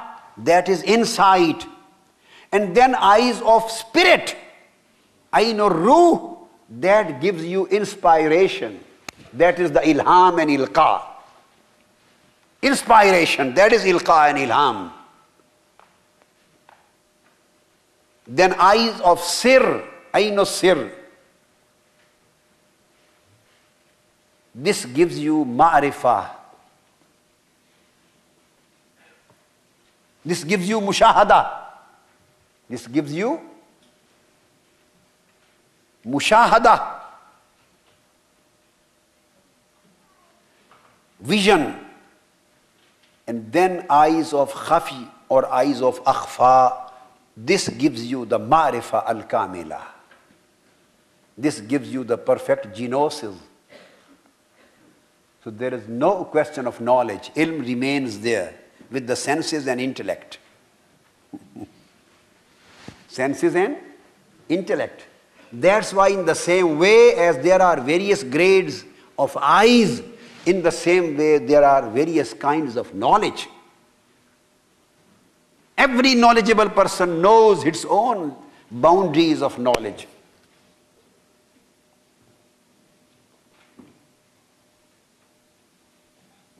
Some people have sensational knowledge, just sensational knowledge, material one. Some people have intellectual knowledge. Some people have inferential knowledge. Inferential, ilmul istimbat, ilmul aql, ilmul hawas, ilmul istimbat. Inferential knowledge. Then some people have the cordial, the inspirational, intuitional knowledge, ilmul farasa, intuitional knowledge. Then some people have the inspirational knowledge, ilmul ilqa. Then some people have the visionary knowledge, the knowledge gained through disclosure. This is ilmul mushahada. And then they achieve the knowledge of genosis, the ilmul ma'rifah. Holy Prophet ﷺ and Jibreel Ameen, yu'allimukum deenakum. They want to take you from all levels of knowledge up to the level of mushahada and ma'rifah. The level of mushahada and ma'rifah. And when you enter into this body, then you are drunken. Then you lost your senses, because you can't gain the higher level of knowledge unless you come out of your senses. You can't gain the intellectual knowledge unless you repent from the sensational thing. And you can't achieve the intuitional and inspirational knowledge unless you close the intellectual knowledge. Then the new doors are open on you. The doors of Malai A'la are open on you. And you can't receive the observational and visionary knowledge unless your own insight and intuition is closed. So you go on. This is a stairway. Stairway. And you go on traveling upwards step by step till you receive the word Ana akhtartuka fastami'. Then you receive, come here, remove, come out of your being. Fakhla'na alayk, come out of your own being. When you come out of your own being and you enter into the valley of annihilation, then you are granted with and blessed with the divine subsistence, divine baqa. This baqa, fra and baqa, this is led through the way of ihsan.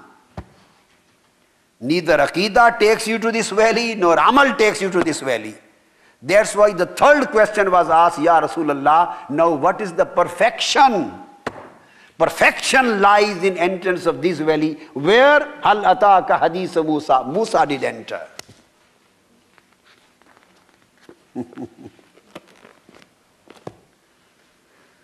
Allahu Akbar. Now, the same concept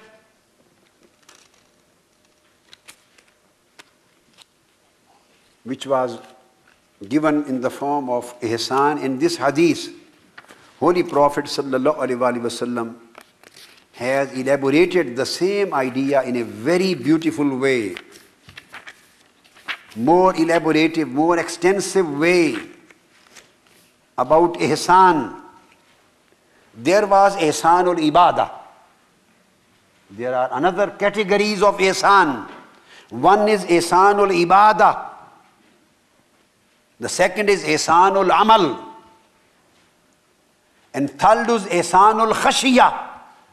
And fourth is ihsanul hal.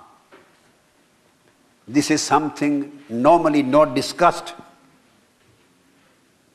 Ihsanul ibadah, ihsanul amal, ihsanul khashiyah and ihsanul hal.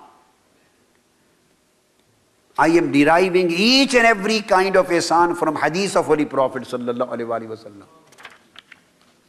Nothing of tasawwuf and suluk and tariqah and ma'rifah is based on without the foundations of Quran and Sunnah. You have heard about ihsanul ibadah, an ta'budallaha ka'annaka tarahu. You should worship in a way, in that condition and state as if you see him. This was an ta'buda. This is ihsanul ibadah. And ibadah is an act of worship. Then is ihsanul amal. Bismillah.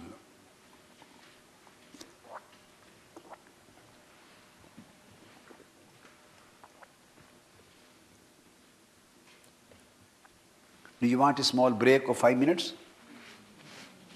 Ji? You don't want to go out of wine house? You want to drink, continue drinking? Then what I can say, Dr. Zahir? The drinkers don't want to leave the house. I am ready to leave for 5-10 minutes. But they don't want break, they want continuity. Huh? Excuse me, please explain Jibreel's style of sitting with Holy Prophet sallallahu alaihi wasallam. Sayyidina Jibreel, when he came to Holy Prophet sallallahu, it is in his hadith, he said, as you sit in the form of tashahhud while praying the salat, while you read at-tahiyyatu lillahi wa salawat tashahhud, his way of sitting was like qa'ada. And he brought his knees closer to Holy Prophet ﷺ. He said like that. And Holy Prophet said, this was again how to ask the questions from your shaykh and how to sit in front of your shaykh. The whole process is adab. And everything is achieved through adab. So ihsanul ibadah we have discussed. Second ihsan is ihsanul amal. Imam Ibn al-Rabi', he reports in Al-Musnad. And Imam Ibn Rajab, he reports in Jami al-Ulum wal-Hikam. And Anas ibn Malik radiyallahu ta'ala anhu. This is my book of hadith, Al-Minhaj al-Sawi. I have translated this into Urdu with all references Al-Minhaj al-Sawi. But alhamdulillah, its English translation is now also complete. And it has been translated into English by one of the most prominent, top-ranking translator of the Western world. That is Sheikh Mukhtar Holland from America. He has translated this book of mine, hadith book, Al-Minhaj al-Sawi, into English. Inshallah, this is coming soon. So, Anas bin Malik radiyallahu ta'ala anhu reports, Qala Rasulullah sallallahu alayhi wa sallam, Al-ihsanu an ta'amala lillahi ka'annaka tarahu.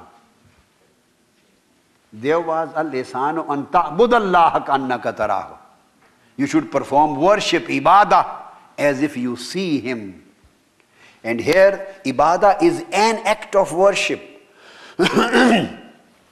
An act of worship. Now, this is more broader, more extensive circle of your life. An ta'amala lillah. Any act, whether apparently, that act is considered to be an act of ibadah or not.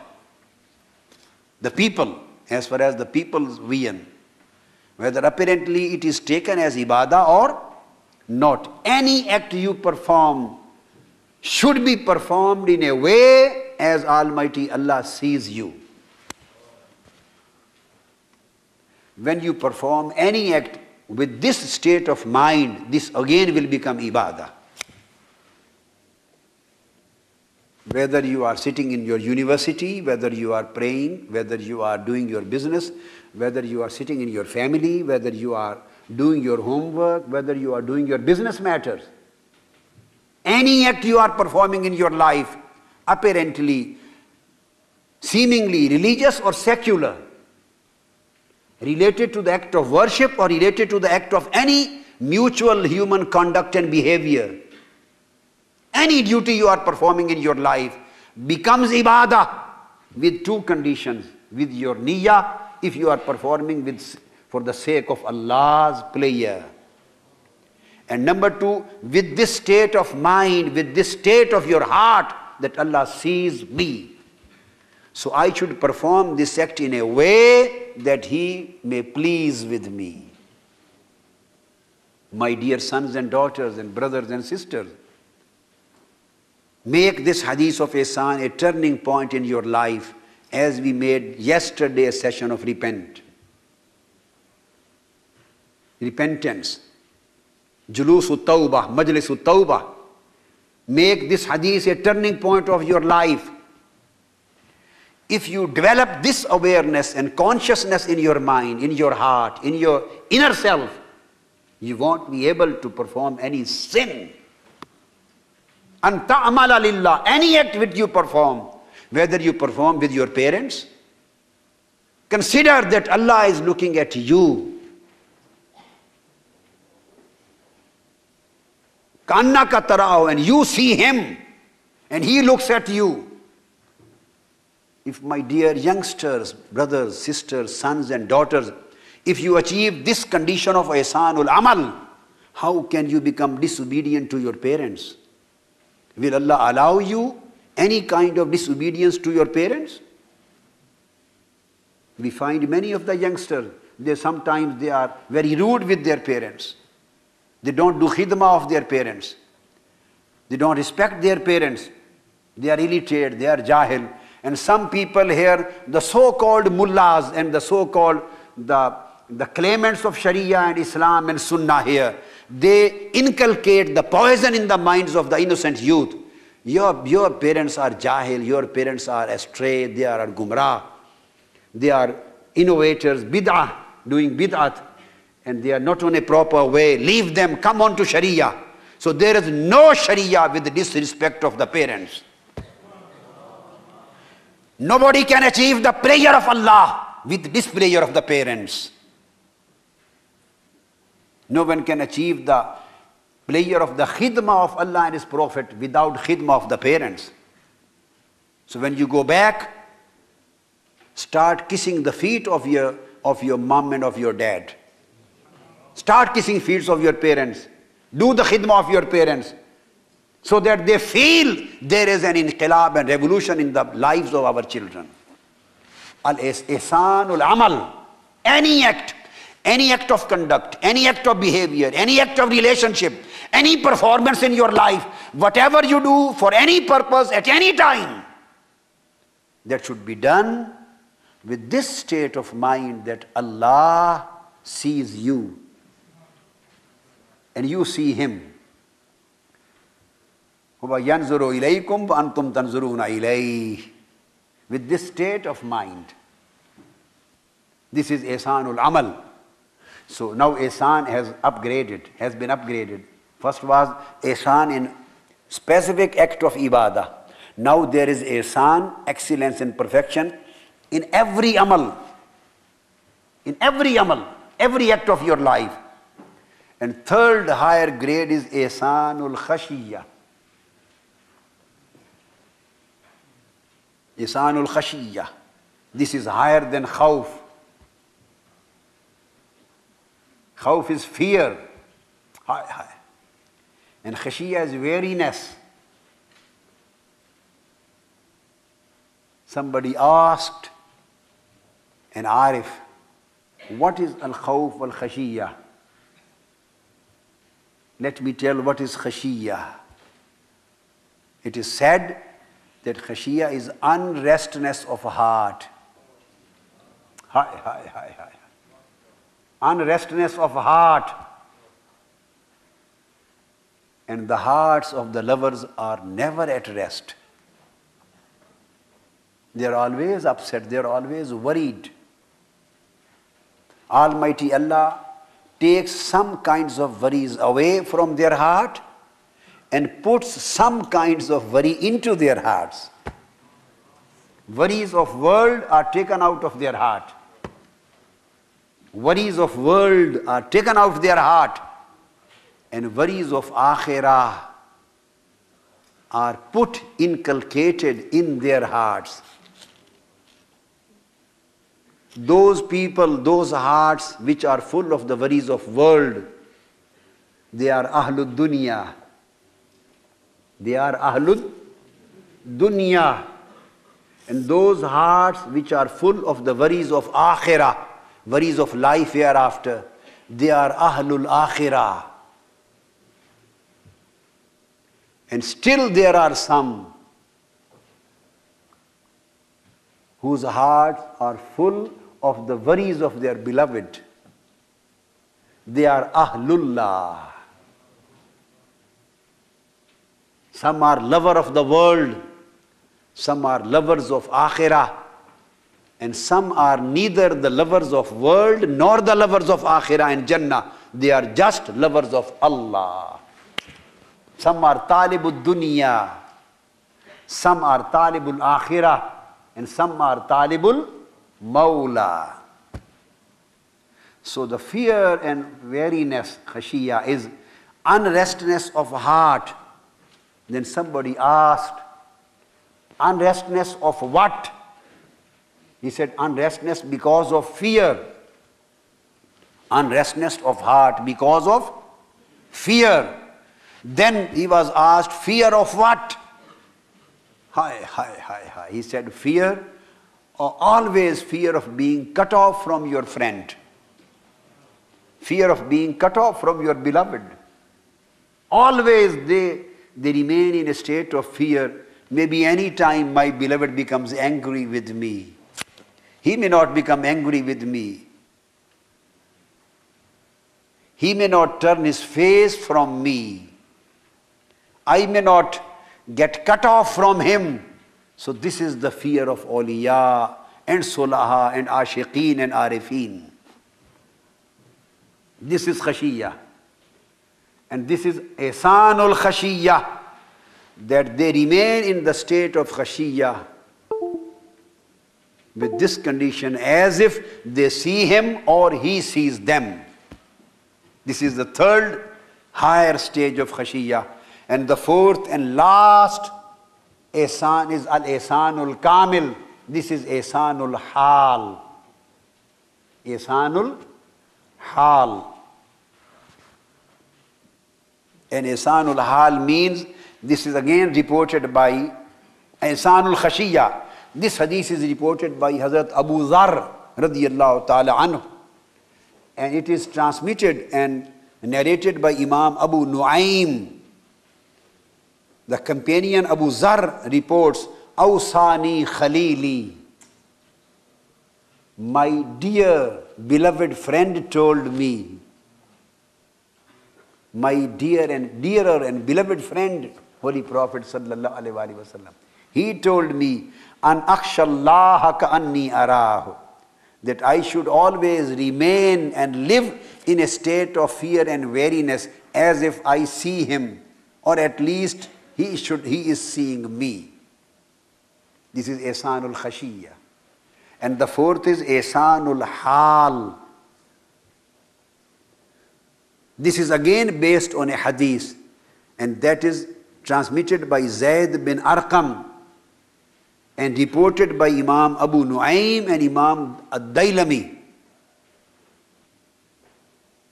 An Zayd ibn Arqam, قال رسول الله صلى الله عليه وسلم كن كأنك ترى الله. The first stage was ihsanul ibadah, the condition of perfection in the acts of worship. Second was perfection in all acts of your life. Third was perfection in the state of fear and wariness. And fourth is the perfection and excellence in each and every state of your life. This is perfection of state. And you know there is difference between state and station. State is the hal and station is maqam. He said, Kun ka'annaka tarahu. Live like this, as if in your every moment you are seeing him and he is seeing you. Yani, live a life of mushahada. You should live the life of mushahada, life, a visionary life. A visionary life. This is the ihsanul hal. And those people who achieve the status of ihsanul, the state of ihsanul hal. And hal is a state which sometimes comes and goes, comes and goes. This is hal. Comes and it varies. There are ups and downs. There are changes and alterations, comes and goes.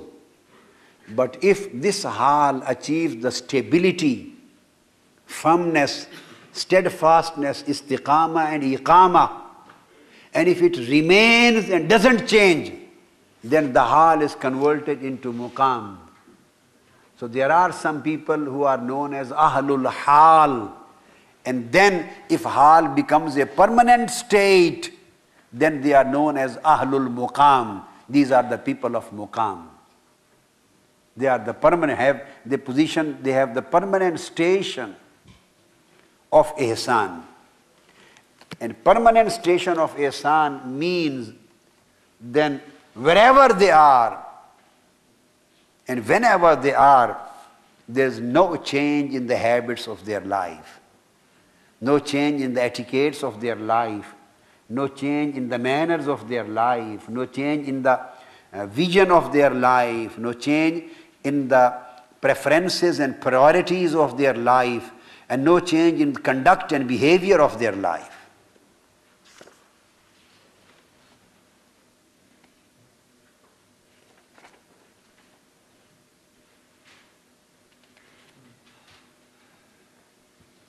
And the next hadith, which may be the last of this session now, which we are studying, that is very important and very significant. become very attentive and fresh. If you want, I can give you a break. And if you are attentive, then be attentive from your head to your feet. A very important hadith on Aqeeda is coming, and that is hadith number 86. Rather, first 67. Hadith number 67.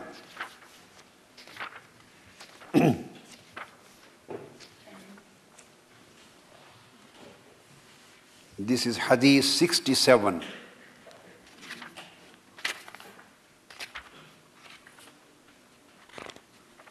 This hadith comes in the chapter 10. Chapter 10.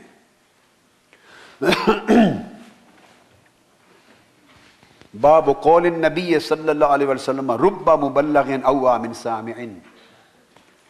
حدثنا مسدد قال حدثنا بشر قال حدثنا ابن عون عن ابن سيرين عن عبد الرحمن بن ابي بكر عن ابي ذكر النبي صلى الله عليه وسلم قعد على بيره وامسك انسان بختامه وبزمامه قال اي يوم هذا فسكتنا حتى ظننا انه سيسمي سوى اسمه قال اليس يوم النهر قلنا بلى قال فاي شهر هذا فسكتنا حتى ظننا انه سيسمي بغير اسمه فقال اليس بذي الحجه قلنا بلى وفي رواية الذي أخرج الإمام البخاري وإمام مسلم أيضا في مقامات أخرى وقال رسول الله أي يوم هذا قلنا الله ورسوله أعلم وسأل أي بلد هذا قلنا الله ورسوله أعلم وقلنا أي شهر هذا وقلنا الله ورسوله أعلم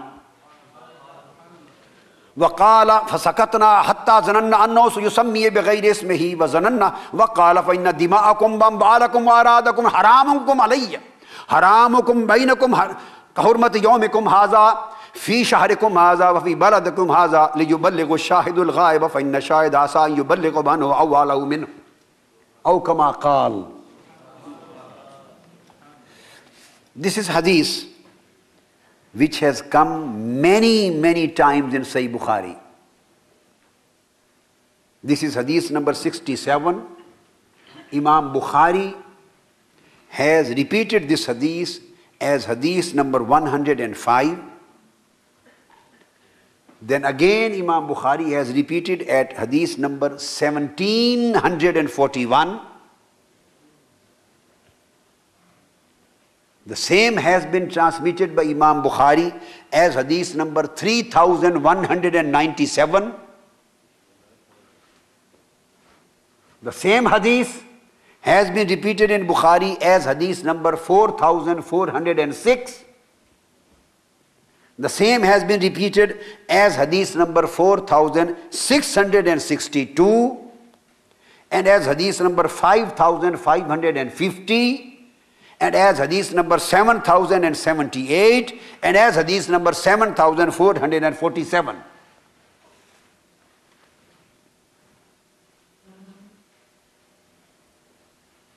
And next it is coming again in Kitabul Hajj, Babul Khutbah Ayyam Mina. Holy Prophet sallallahu alaihi wasallam delivered a khutbah on Yawmul Nahr after the Yawmul Arafah.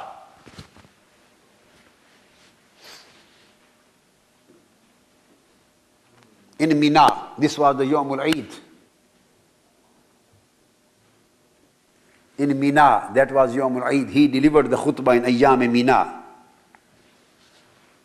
Holy Prophet sallallahu alaihi wasallam declared, and he asked, Ayyu shahrin haza?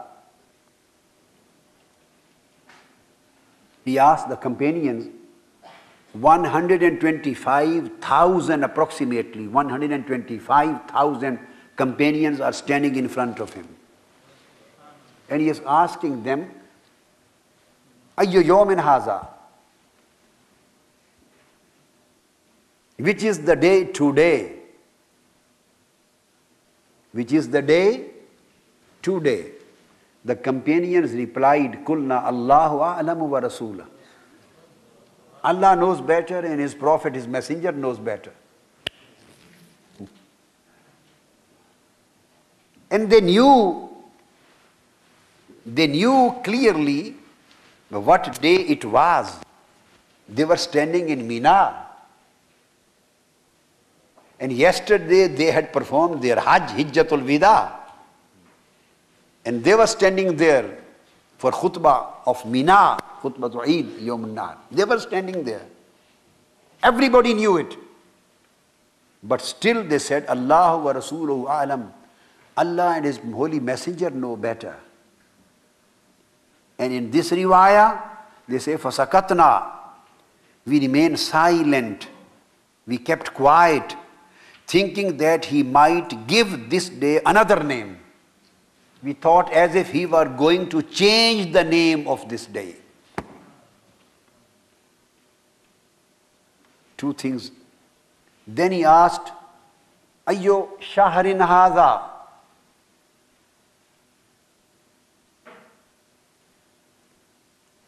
He asked again, what is this month? Again they said, Allah wa Rasuluhu alam fi riwayatun ukhra. And here they say, we again kept quiet and thought as if he was going to change the name of the month. Month was Zil-Hijjah. They thought as if he was going to change the name of the month. Maybe he is going to say, from today this is Muharram. Maybe they will say this is Rajab. Maybe say this is Ramadan. This was the Aqeeda of companions, that if he wants to change the name, everything would get changed. This was the Aqeeda of Al-Ikhtiyaru Tashri'i Lil Mustafa sallallahu alayhi wa sallam. He can change any name. The Ahkam would get changed. And knowingly that this is the Zil-Hijjah and this is the Yawm al-Nahr, they kept quiet and they said, Allah knows better and His Rasul knows better. This was the state of adab, the condition of adab, because they knew, they can visualize that Holy Prophet ﷺ is not forgetting what is this day, what is this month. He knows. He is very well aware and conscious of the fact. Even then he is asking us, what is this day? What is this month? It means he has something special in his mind. So answering that, Ya Rasulullah, this is this day, they thought this may be khilaful adab, against the adab of the Prophet sallallahu alaihi wasallam, against the levels, etiquettes of reverence. They said, Allah knows better and His Rasul knows better. And second thing they say, we thought as if he is going to change the name. Then he asked, pointing towards Makkah, Ayyu baladin haza? He said, which city is this? Which city is this? After asking which month is this, now we ask, which city is this? They again stated, Allah wa Rasuluhu alam. They knew this is Makkah, where he was pointing at. But he said, maybe now he is going to change the name of Makkah. Maybe he wants to say from today it would be Medina. Maybe he wants to say from today this is Taif. Wallah, if he had said, no Makkah, today this is Medina, it would have converted into Medina. If he said, when the original verses of Holy Quran were revealed on him, Iqra bismi rabbika allazi khalaq, khalaqal insana min alaq. When these verses were revealed on him in the cave of Hira, nobody knew what these sentences were, what he was talking about, what he was uttering from his holy mouth. Their language was Arabic. Whatever he was saying, that was in Arabic language.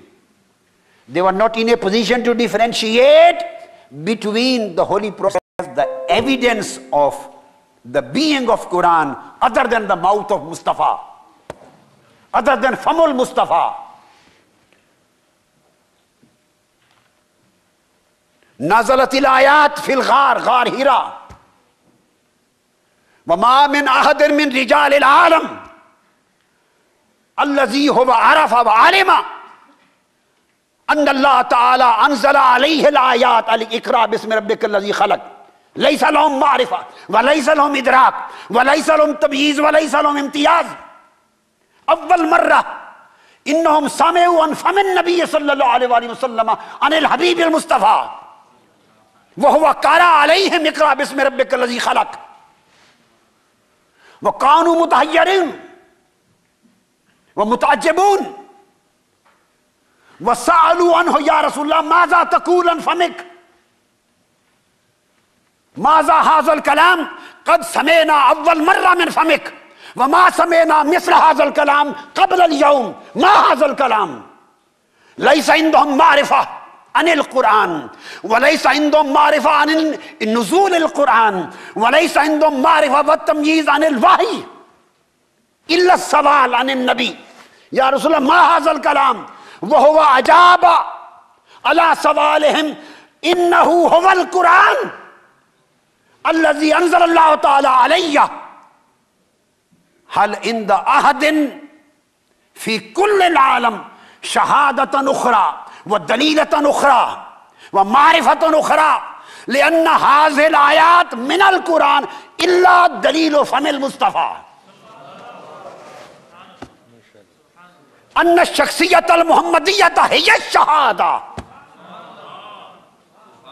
अन्नल कौलल मुहम्मदी हुवा शहादा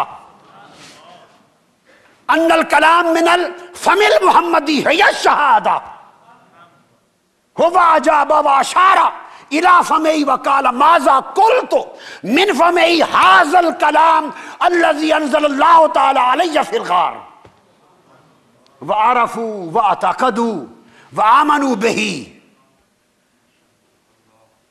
हल इंदना अय्यु शहादा अन नारिफ अल आयात अल कुरानिया व नक़ूल हाज़ल कुरान अल्लज़ी उन्ज़िला अला सय्यिदिना मुहम्मदिन हल इंदना शहादतु मिनल अक़ल हल इंदना अय्यु शहादत मिनल हवास अय्यु शहादा मिनल बसीरा औ fill फरासा अय्यु Shahada मिनल कुलूब अय्यु शहादा मिनत तजरबा व तदरीब लैसा इंदना शहादात व कैफ़ क़बिलना हाज़िहिल आयात अल कुरान व कैफ़ क़बिलना हाज़ल कलाम हुवल कुरान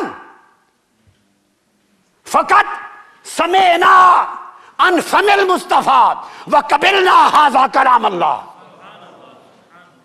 लौ क़बिलनल कुरान किताब अल्लाह बेशहादत फमिन नबिय्यिल हबीब हल इंदना शहादतुल वजूदिल उलूही हल इंदना शहादतु वजूदिल्लाह तआला हुवल वाहिदुल अहद हल इंदना शहादा लैसा इंदना शहादा अबदन अबदन कैफ़ क़बिलना अहदियतुल्लाह कैफ़ क़बिलना अल अहदियत लिल्लाह तआला क़बिलना अन फमिल मुस्तफ़ा हुवा क़ाला हुवल्लाहु अहद क़बिलना नाम हुवल्लाहु अहद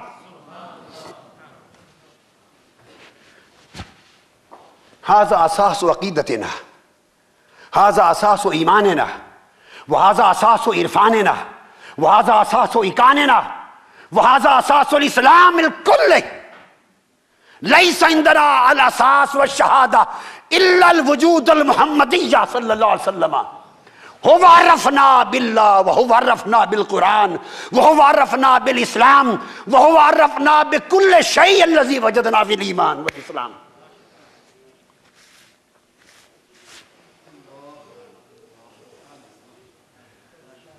They had no evidence that these verses are the Holy Quran. Just they asked, what are these sentences, Ya Rasulullah? He said, this is Quran. No, I can't translate whatever I said in Arabic, just maybe your hearts were understanding. Maybe your hearts were understanding. But since we were in the valley of Makkah, and we were lost in the imagination of Ghar, so I turned my language.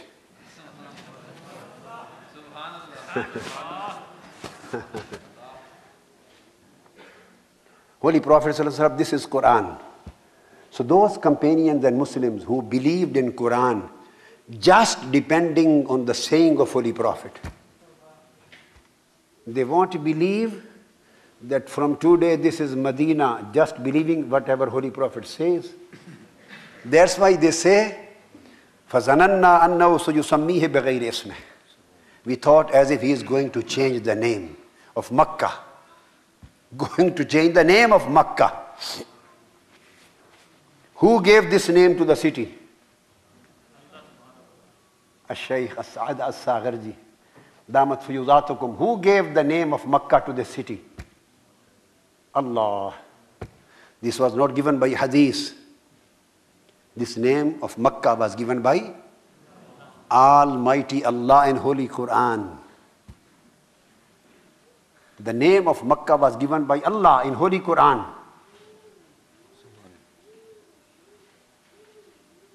And the companions are thinking maybe he is going to change the name of Makkah.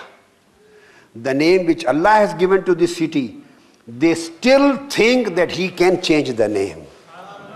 Subhanallah. The companions, Abu Bakr, Umar, Usman, Ali, they think and they believe if he wants, he can change the name. What is the problem with you people? He cannot change or he can change. This is a matter between him and his beloved Prophet. Whatever he says, Ma yantiku anil hawa in huwa illa wahyun yuha. If he says no, from today it is Medina, he will say yes, I say it is Medina. That's it. He will verify it. وَهَذَا وَالسِّرْ بَيْنَ الْمُحِبِّ وَالْحَبِيبِ. السِّرْ بَيْنَ الْمُحِبِّ وَالْحَبِيبِ. وَالَّذِينَ لَيْسَ لَهُمُ الْقُلُوبِ لَيْسَتْ لَهُمُ الْقُلُوبِ لَا يَعْرِفُونَ السِّرْ.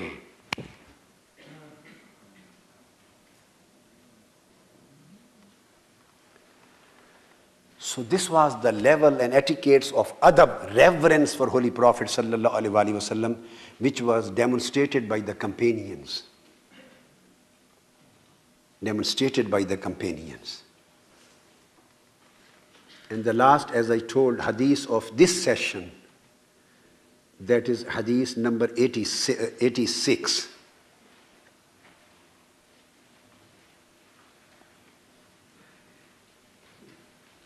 Hadith number 86.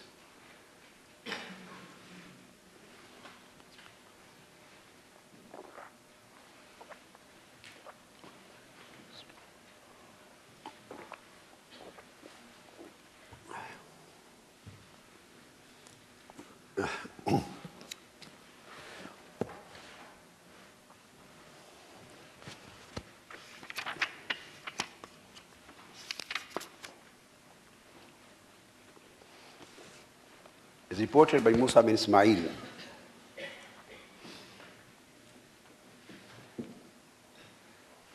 And transmitted by al-Mumineen Sayyida Aisha radiyallahu ta'ala anha.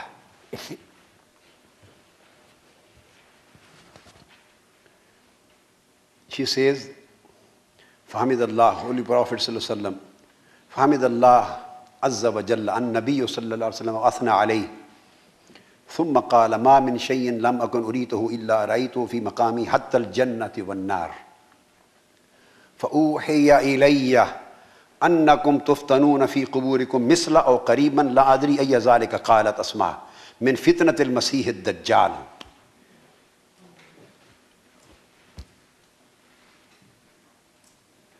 يقال ما علمك بهذا الرجل قال سيدنا رسول الله صلى الله عليه وسلم فأوحي إلي أنكم تفتنون في قبوركم أنكم تفتنون في قبوركم مثل أو قريبا من فتنة المسيح الدجال ويقال ما علمك بهذا الرجل فأما المؤمن أو الموقن لا أدري بهما فيقول هو محمد رسول الله صلى الله عليه وسلم جاءنا بالبينات والهدى فأجبنا واتبعنا هو محمد هو محمد هو محمد. वो मोमिन मय्यत वजद में आ जाएगा कब्र में. He will come into the state of ecstasy. Subhanallah. Question was once, ما علمك بهذا الرجل? What do you say about this person? So Sayyida Aisha radiyallahu ta'ala anha says that Holy Prophet sallallahu alaihi wasallam said, I have seen what I have never seen before, including paradise and hell. And Holy Prophet ﷺ said that you will be put to trials, you will be examined, and you will be put into trials in your graves. And these trials would be like the trial of Al-Masih al-Dajjal. As the people in his era, in his period, they would be in a great trial, in great trouble to save their iman. The same kind of trial would be given to you in your graves. So what would be the trial? Holy Prophet ﷺ said that the angels will come and you will be asked, what do you know about this person, this man, sallallahu alaihi wasallam? And they will see Holy Prophet sallallahu alaihi wasallam. Either they will see his picture or they will see him in his grave, but the distance would be removed and shortened. They will see him so clear and near from their grave that the curtains and the veils would be removed and the distance would be removed. Or they will see mumassal, misal of Holy Prophet sallallahu alaihi wasallam. Or they will see him really in his grave, but at a very close distance. That's why it is stated, and the fi riwayatin ukhra, hadith mein, ma kunta taqulu fi haqqi hazar rajul Muhammad. In other hadith, I will quote, they will be asked, every person, that what you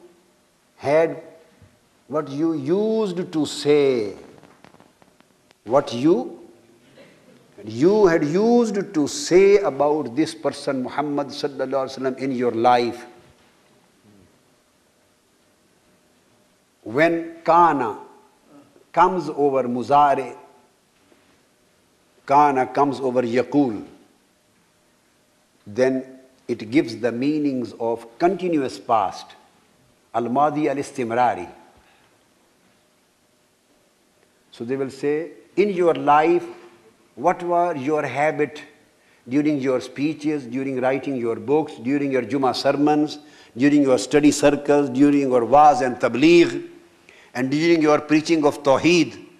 What was your habit and way of talking about Prophet Muhammad sallallahu alaihi wasallam? What you used to say about him, about his station, about his esteemed position and status? Only this would be asked. And Holy Prophet sallallahu alaihi wasallam says, the mu'min and muqin, the one who would be the mu'min believer, faithful believer, he says, he is Muhammad sallallahu alaihi wasallam. Is this not a complete answer? After giving a complete answer, then Holy Prophet said, the muqin, the faithful and the firm believer will start saying, he is Muhammad, he is Muhammad, he is Muhammad. Huwa Muhammadun, huwa Muhammadun, huwa Muhammadun. Ana aqul hazal wajd. Al-ashik. Sara mutawajidan. Why? Because Holy Prophet's beautiful face is in front of his eyes. He will lose his senses. He will lose his senses and he will come in wajd, in a state of ecstasy, and he will start saying, Huwa Muhammadun, Huwa Muhammadun, Huwa Muhammadun. Sallallahu alaihi wasallam. I love this word. All of you say in the same way. Say, Huwa Muhammad. Raise your hands. Raise your hands and say, Huwa Muhammad. Huwa Muhammad. Huwa Muhammad. Hi, hi. This reminds me, Shaykh, this reminds me a hadith. Hi, hi, hi. When Al-Habasha, and this is narrated in Tirmizi Sharif and in Musnad Imam Ahmad bin Hanbal and Tabarani and everywhere. I gave you the Risala. This reminds me the hadith when some people, Habasha people, came in the mosque of Nabawi, Masjid Nabawi. That was Yawmul Eid. And they were dancing in front of Holy Prophet sallallahu alaihi wasallam. Yazfinun. And Imam Ibn Hajar Asqalani says, and Qazi Iyaz says, and Sahib-ul-Lisan al-Arab says, and Sahib-ul-Qamus says, and Imam Jalaluddin Suyuti says, and Imam Qustulani says. All these Aimma says, Yasfinun ay yarqusun. Yarqusun ala tariqin khas. Yasfinun ay yarkanu yarqusuna amam al-nabi, amam al-habib. Wal ushaq yarqusuna amam al-mahbub. Hai, hai, hai, hai. Iza wajadu alayhim, hum yarqusuna amam al-habib. إذا رأوا منظرا حسينا في وجه الحبيب هم يرقصون هم بالوجد. Imam Ahmad bin Hanbal reports in Al-Musnad, and Imam Tirmidhi reports the word Yazvinun. And the original event has been quoted by Imam Bukhari in Jami as-Sahih Aidan.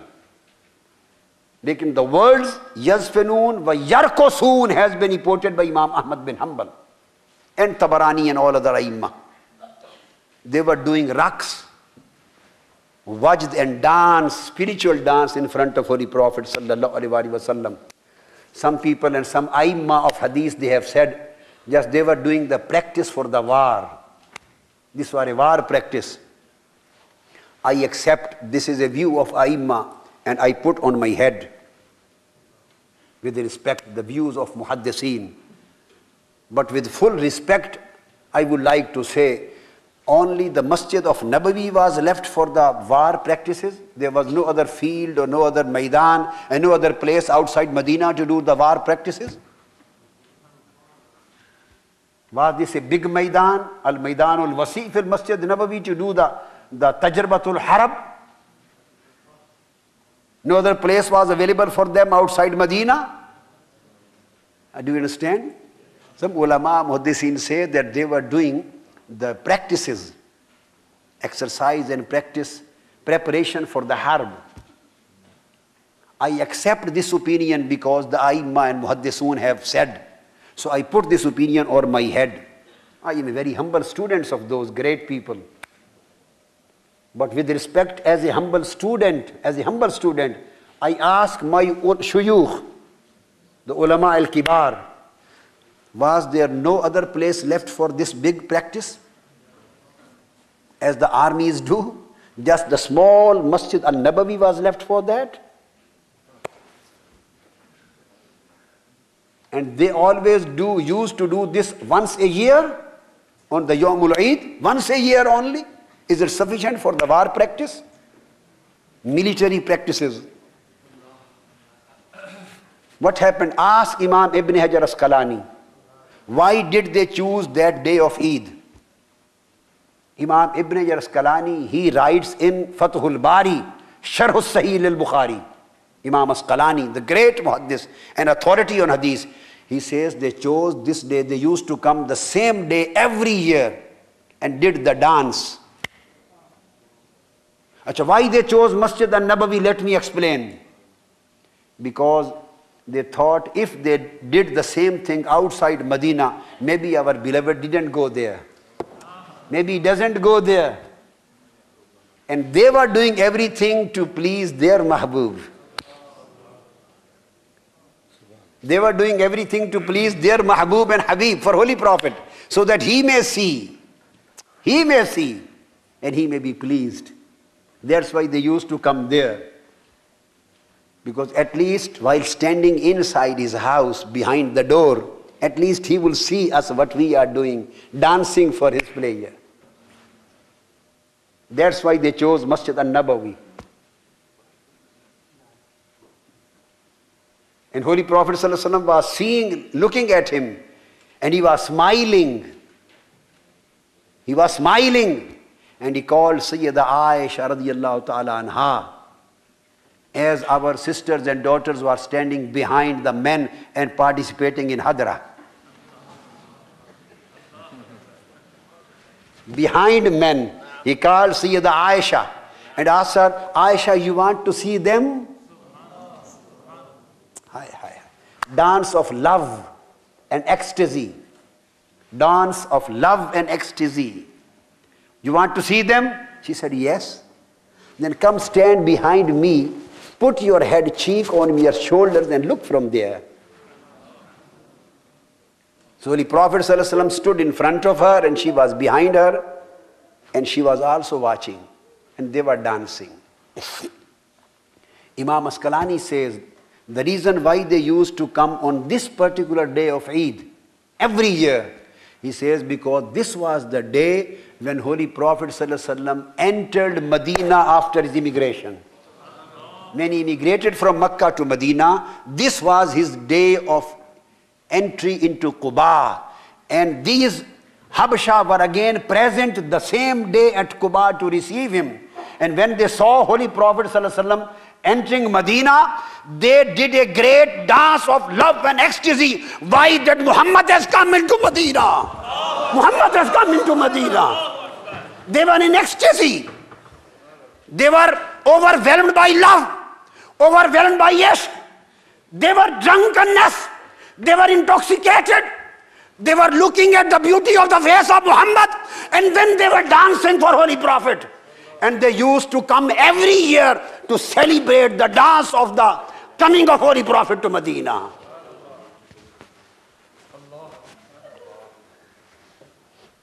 I am sorry.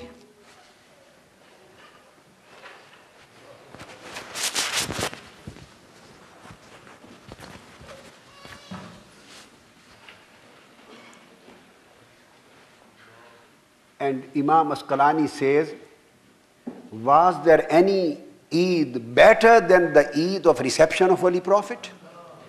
This is what Imam Asqalani says. The day of Eid festival, when they celebrated the reception of Holy Prophet ﷺ, can there be a Eid better than this Eid? These are the words of Imam Asqalani. Then what happened? While they were dancing, the boys, small boys of Medina came around them in a circle. They also started dancing. So to me this was Hadra. To me this was Hadra of Medina. They also came around them, gathered in a circle. So they were dancing inside in inner circle, and the others were the boys, small boys of Medina were dancing again around them. And they were singing. They were singing. Imam Ahmad bin Hanbal, the whole of Saudi Arabia is Al-Hanbali. And Allama ibn Taymiyyah is Hanbali. And Allama ibn al-Qayyim is Hanbali. And Shaykh Abdul Wahab, Muhammad bin Abdul Wahab is known to be, he says, he is Al-Hanbali. I am quoting of that Imam Ahmad bin Hanbal riwayah. Then they were dancing and singing in their own accent, in their own language and accent. And they were singing and saying something. So Holy Prophet ﷺ asked somebody, what are they saying? Hi. He was asked, he was taking interest, watching, and he asked, what are they saying and what are they singing? The companions told, Ya Rasulullah, they are singing Muhammadun Abdun Saleh. Muhammadun Abdun Saleh. Now sing with me, Muhammadun Abdun Saleh. Say loudly. Muhammadun Abdun Saleh. Keep on saying. Come on here. Come on here. Come on, Maaz. Sing with melodious voice. Allahanul Haneen. Muhammadun Abdun Saleh. Daf, where is Daf? Daf. Saleh. Muhammadun Abdun Saleh. Muhammadun Abdun Saleh. Muhammadun Abdun Saleh. بصوت الحنين حلو. Muhammadun Abdun Saleh. محمد عبد محمد عبد صالح محمد عبد صالح محمد عبد صالح محمد عبد صالح Close your eyes. محمد عبد Close your صالح eyes. محمد And go into عبد the streets of صالح Medina. محمد Keep an عبد imagination. صالح محمد عبد صالح محمد عبد صالح بالسرعة. محمد عبد صالح بسرعة. محمد عبد صالح محمد عبد صالح محمد عبد Raise your صالح hands. Raise your hands. محمد عبد صالح Raise your hands. محمد عبد صالح محمد عبد Move صالح right and left. محمد عبد صالح محمد عبد صالح Move right and left. محمد عبد صالح محمد عبد صالح محمد عبد صالح محمد عبد Quickly. صالح بالسرعة. محمد عبد صالح محمد عبد صالح محمد عبد صالح محمد عبد صالح محمد عبد صالح محمد عبد صالح محمد عبد صالح.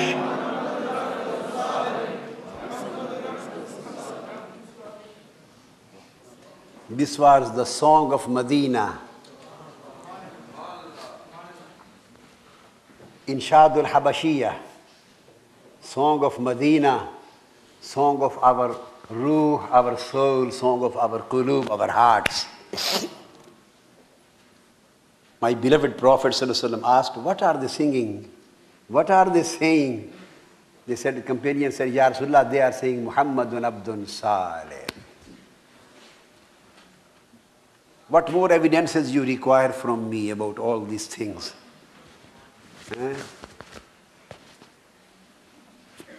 So, we were talking about the hadith that this would be the question which would be asked from every person in grave.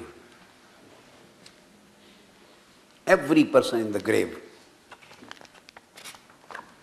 You know, you have heard there would be 3 questions. You have heard there would be. I don't deny, we accept it. One question is, Mar Rabbuk. Other is, Ma Deenuk.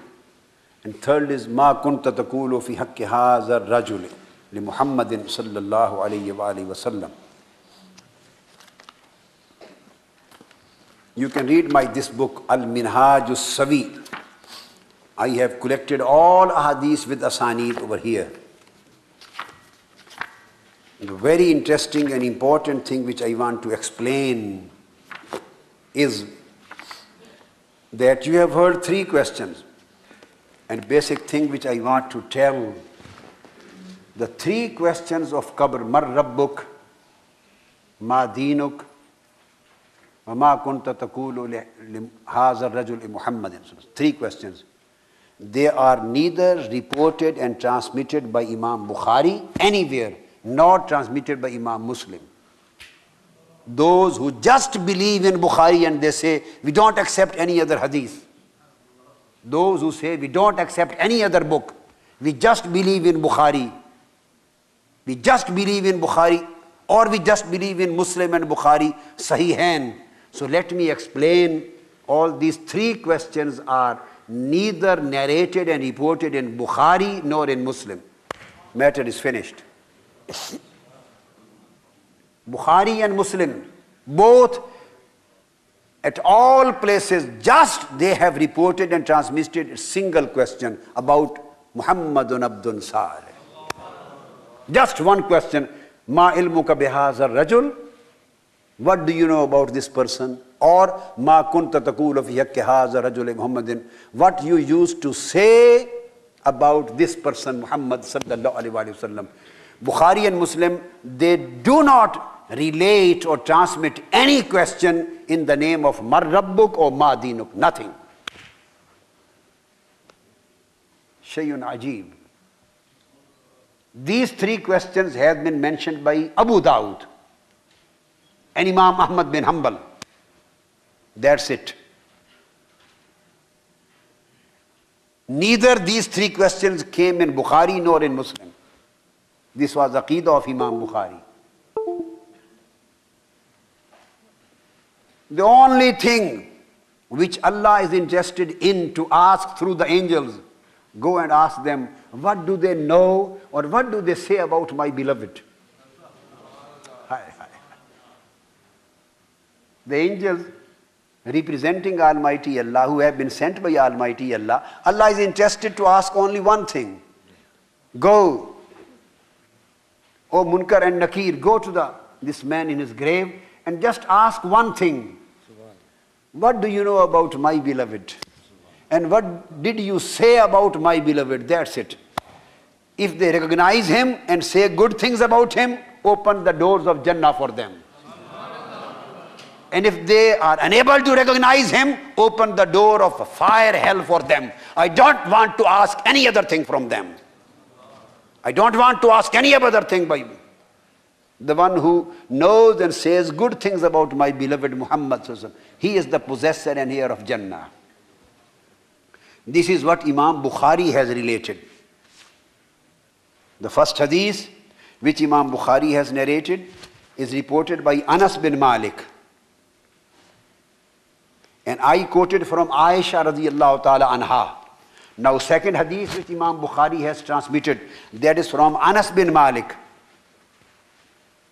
And again, this is muttafaq alayh. Imam Bukhari and Muslim both have transmitted this hadith on Anas ibn Malik. قال قال رسول الله صلى الله عليه وسلم إن العبد إذا وضع في قبره وتولى عنه أصحابه وإنه ليسمع قرع نعالهم أتاه ملكان فيقعدانه. One another thing, any person when he is died and he is laid down in his grave, Holy Prophet ﷺ says, إِنَّهُ لَيَسْمَعُ قَرْءَ نِعَالِهِمْ. And when his relatives and his friends and his people bury him in the grave and they go back, while returning to their houses, when they walk, this person, the dead who is lying in the grave, he hears the noise of their shoes. This is muttafaq alayh. He hears the noise of their shoes while walking. Innahu la yasma'u qar'a ni'alihim.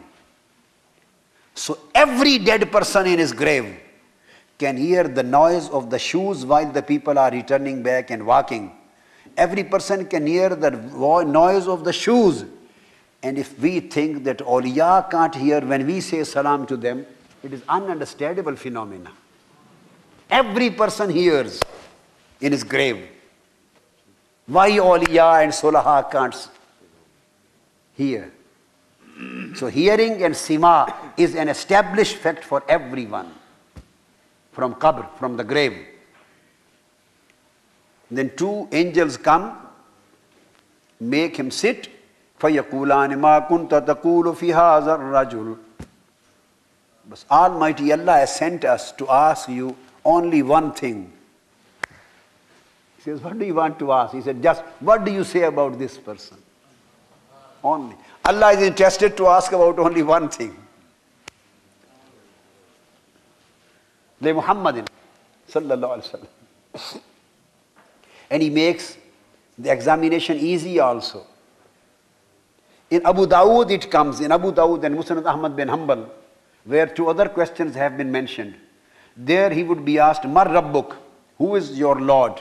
Name would not be told. That what would you say about your Lord Allah? Leading question. Something is being fed so that he may at least become conscious and aware of the answer. This is known in the language of the lawyers, solicitors, the legal language. There's some leading question, a question which leads you to the answer, which helps you in understanding the answer. So there would be no leading question for Allah. Mar Rabbuk.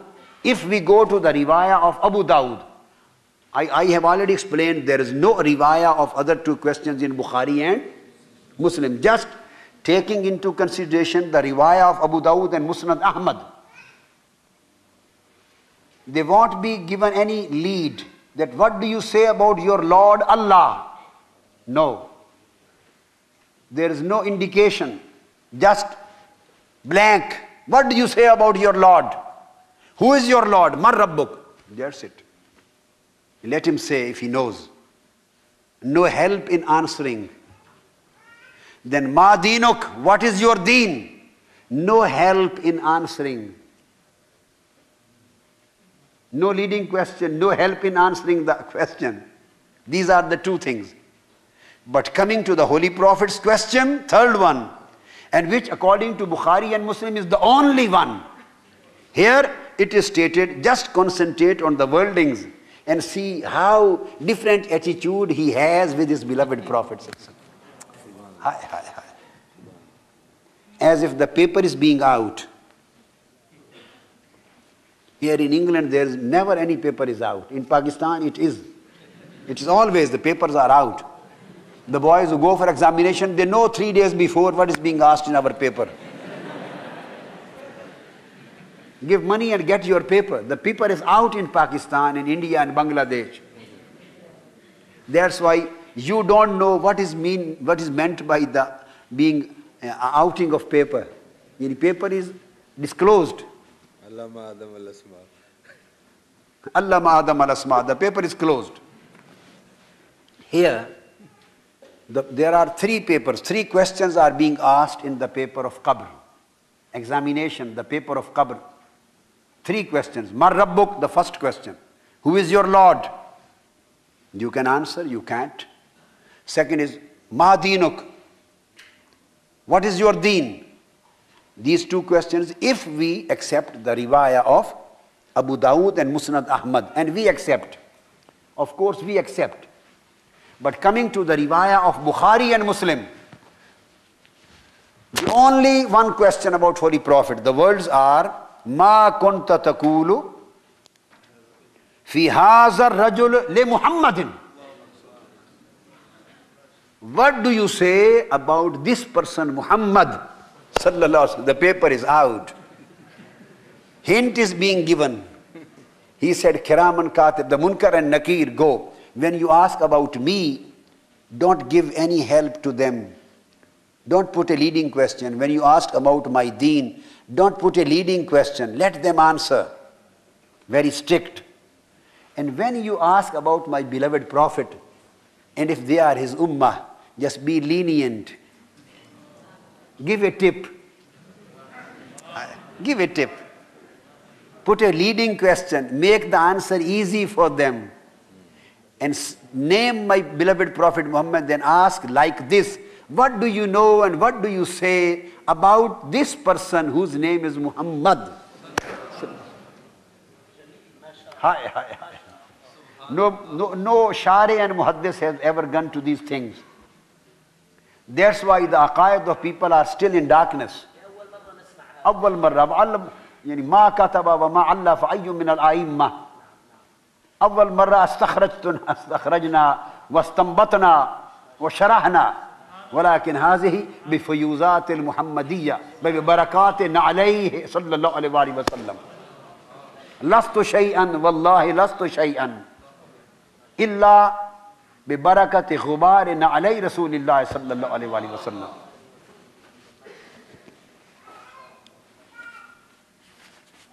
Put a leading question and give a little bit tip. Ask, what do you know about this person whose name is Muhammad? Sallallahu alayhi wa sallam. And the picture is also shown. Now what is left? Either the picture is shown or Holy Prophet sallallahu alaihi wasallam can be seen in his grave. So the picture is in front of the person and the name has been told. And now it is asked, now tell what do you used to say? It means there is no question of recognition. Recognition has been given to them. The only question is about the Aqeeda of the station of Prophet Muhammad sallallahu alaihi wasallam. There is no matter of recognizing him. He is already before them. Picture is before them. Or real personality of Holy Prophet in his grave is in front of them and the distance has been reduced. So every dead person is watching, seeing Holy Prophet and the name is told. Now what is left to be asked? Are you understanding these points? The new things. An-nikat al-ajiba, al-jadida. Picture is before them and name is told. Then what is being to be asked? Illa al-aqeeda. Ma kunta taqulu fi haqqi sayyidina fi haqqi Muhammadin sallallahu alaihi wasallam ma kanat aqeedatuka fi sha'nihi ما كانت عقيدتك في مولده ما كانت عقيدتك في حبه ما كانت عقيدتك في تعظيمه وتكريمه وفي عظمته وفي شأنه وفي كرامته وفي مكانته عند الله تعالى ما كانت عقيدتك في مكانته الجليلة والعظيمة الرفيعة. هذا كان السوال. सिर्फ अकीदा पूछा जाएगा आका अलैहिस्सलाम के बारे में, that's it and nothing else. This hadith is in Bukhari, Kitabul Janaiz, Babu ma jaa fi azab al-qabr, first awwal marra. Second in Kitabul Janaiz again, Babul Mayyit Yasmo Khafq al-Ni'al. And this place which we have already mentioned in Kitabul Ilm, look at Imam Bukhari, his Aqeeda, he is an Ashik. Imam Bukhari, Wallahi, Muhibbur Rasul, Ashikur Rasul. He finds excuses to bring the lovely things under various captions. He made a book, Kitabul Ilm, and found the word, Ma ilmuka bihazar rajul. Just on the excuse of word ilm, he put this hadith under Kitabul Ilm. That ilm, what is ilm? الربط بين ترجمة الباب وحديث الباب. أنا أقول عن الربط بين حديث الباب وترجمة الباب. What is link between the Kitabul Ilm and this hadith? Link is just ilm. Imam Bukhari wants to say ilm, the real ilm is ilm of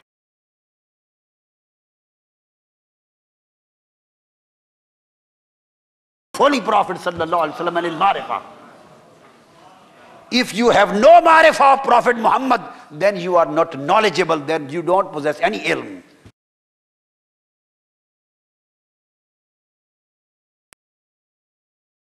Holy Prophet. Ilm is with ma'rifah of Prophet Muhammad and his makana and his station and position, esteemed position. This is the ilm. And those who are deprived of this ma'rifah, they may be having thousands of books on their head. This is like the books being put on the back of a donkey. It is in Quran, Misrul Yahud.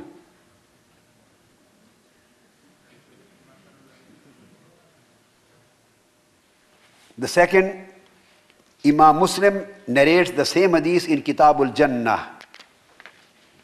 Then Imam Bukhari reports the same hadith in Kitabul Wudu. Then Imam Bukhari reports the same hadith in Kitabul Jumu'ah. Then Imam Bukhari reports the same hadith in Kitabul Itisam. By same hadith I mean not any second or third question, only one. Only two words in either ma ilmuka bihazar rajul, one word. Other sentence either ma kunta taqulu fi hazar rajul Muhammadin.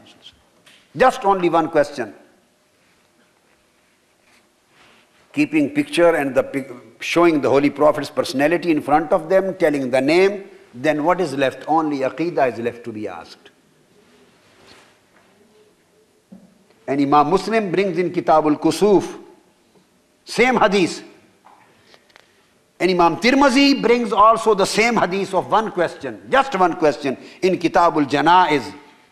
Imam Malik brings the same hadith of one question in Al-Muwatta. Ahmad bin Hanbal brings the same hadith of one question in Al-Musnad. Ibn Hibban brings the same hadith of only one question in his Sahih. Ibn Abi Shayba brings in Al-Musannaf. Ibn Abi Asim brings in Sunnah. All Aimma brings this hadith of just one question in all their books. And Ibn Majah brings the same hadith of one question in Kitab al-Zuhd.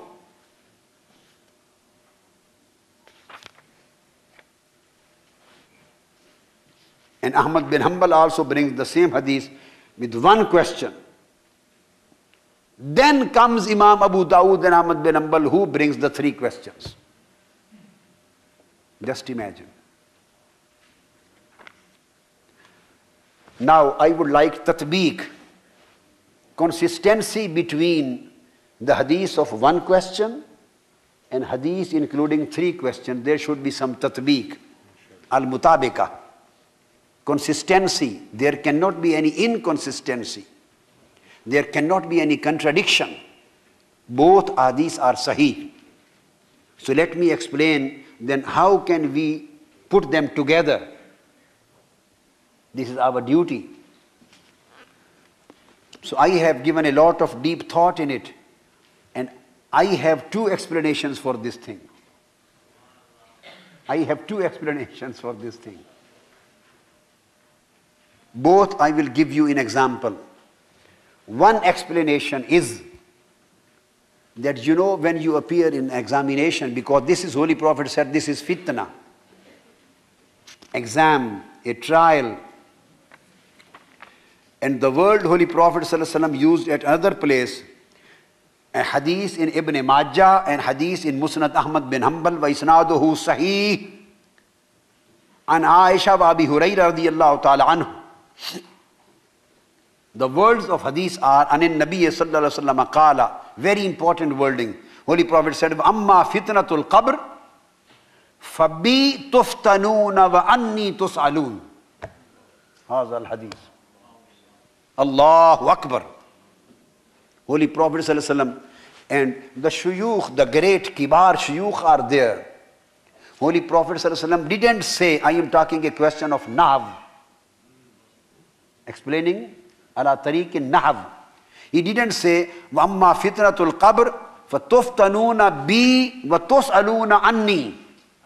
He didn't say this.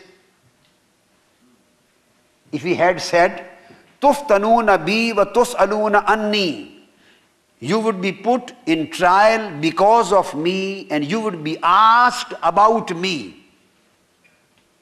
If this was the nature and tarkib of the words, then the meaning was that you would be asked about me and you would be put in trial about me, but it doesn't mean that other question would not going to be asked. If bi and anni were afterward, then there was isbat, walakin ghayra imtina. Isbat lihadha sual bighayri imtina al ghayrihi. Because there was no hasr. There would have been no hasr. But Holy Prophet ﷺ has said in other way, and this way is known as tariqul hasr. فَبِي تُفْتَنُونَ قُدِّمَ بِي أَلَا تُفْتَنُونَ عَلَى الْفِعْلِ وَقُدِّمَ عَنِّي أَلَا تُسْأَلُونَ. About me, you would be put in trial. And about me, you would be asked. So this is a difference between the Arabic style and English and Urdu style. When the word bi and anni, kalimatul jar with ya nisbat, when these kind of things are brought before the fi'l, it creates al-hasr. It becomes al-hasr. And hasr means establishing a thing and denying the other things. It establishes the confinement, exclusiveness. Holy Prophet ﷺ is saying, you would be exclusively put into the trial because of me. And you will be exclusively asked about me. This is hadith, and the words have been reported by Sayyida Aisha and Abu Hurairah radiyallahu ta'ala anhuma. Sunan ibn Majah, Kitab al-Zuhd, wa Ahmad bin Hanbal, wa Abdullah bin Ahmad bin Hanbal aydan fi Kitab al-Sunnah. And Imam Asqalani also brought in Fathul Bari with these words, فَبِي تُفْتَنُونَ وَأَنِّي تُسْأَلُونَ.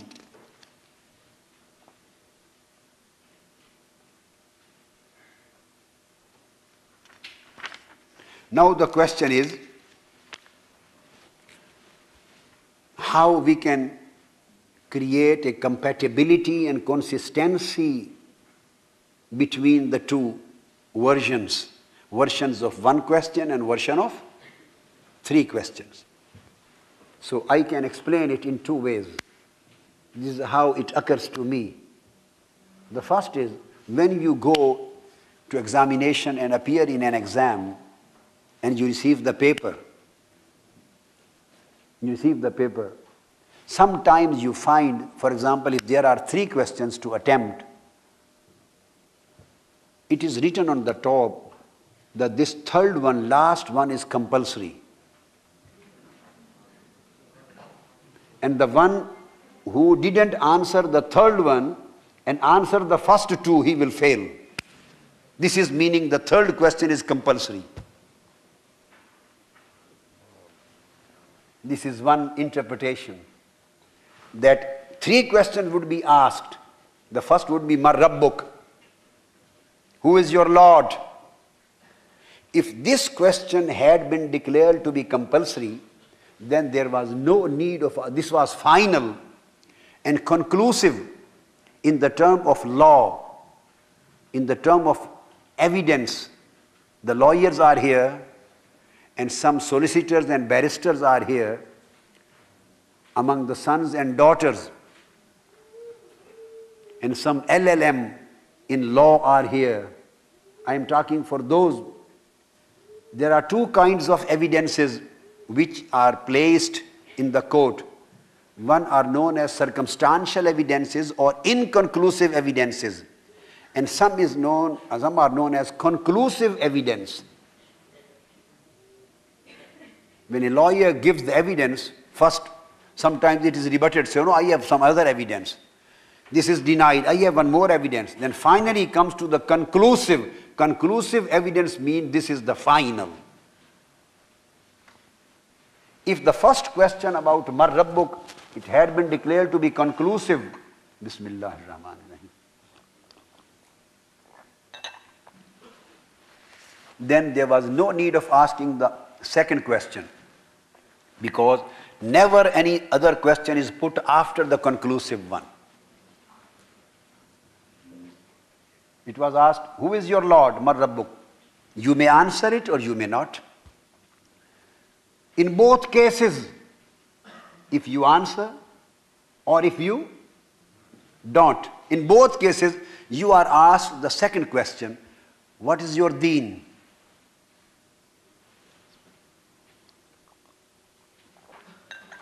Alhamdulillah, Alhamdulillah, Bismillah. Alhamdulillah.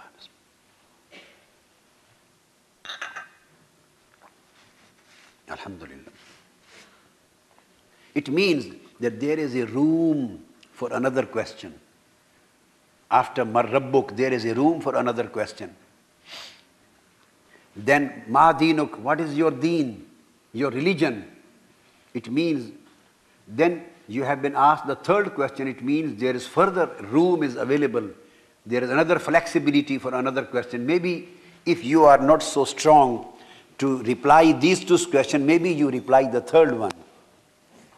So third one is compulsory as well as conclusive. Compulsory as well as conclusive. If you reply the third question, Ma kunta taqulu fi hadha ar-rajuli Muhammadin sallallahu alaihi wasallam, Ma ilmuka bi hadha ar-rajul. If you recognize Holy Prophet ﷺ and you answer the third question rightly, correctly, so since it is the conclusive one, the final one, then Almighty Allah says, open the door of Jannah for him. Jannah is for those people who recognize the status of my beloved Muhammad. Jannah, I have prepared Jannah and paradise only for those people, those who recognize and know about the makana, the esteemed position of my beloved Muhammad sallallahu alaihi wasallam. For them, the doors of Jannah are opened. Because it is in hadith. And if they say no, sorry, I can't answer, I don't know him who he is. If the answer is no, then it is stated to them, and it is in hadith, it is stated, then see, unzur ila maq'adika min al-nar, abdalakallahu ila maq'adika min al-jannah. Kana, with riwayat, it is stated, Kana, haza kana manziluk. Haza kana manziluk. And it is stated that then it is said to him,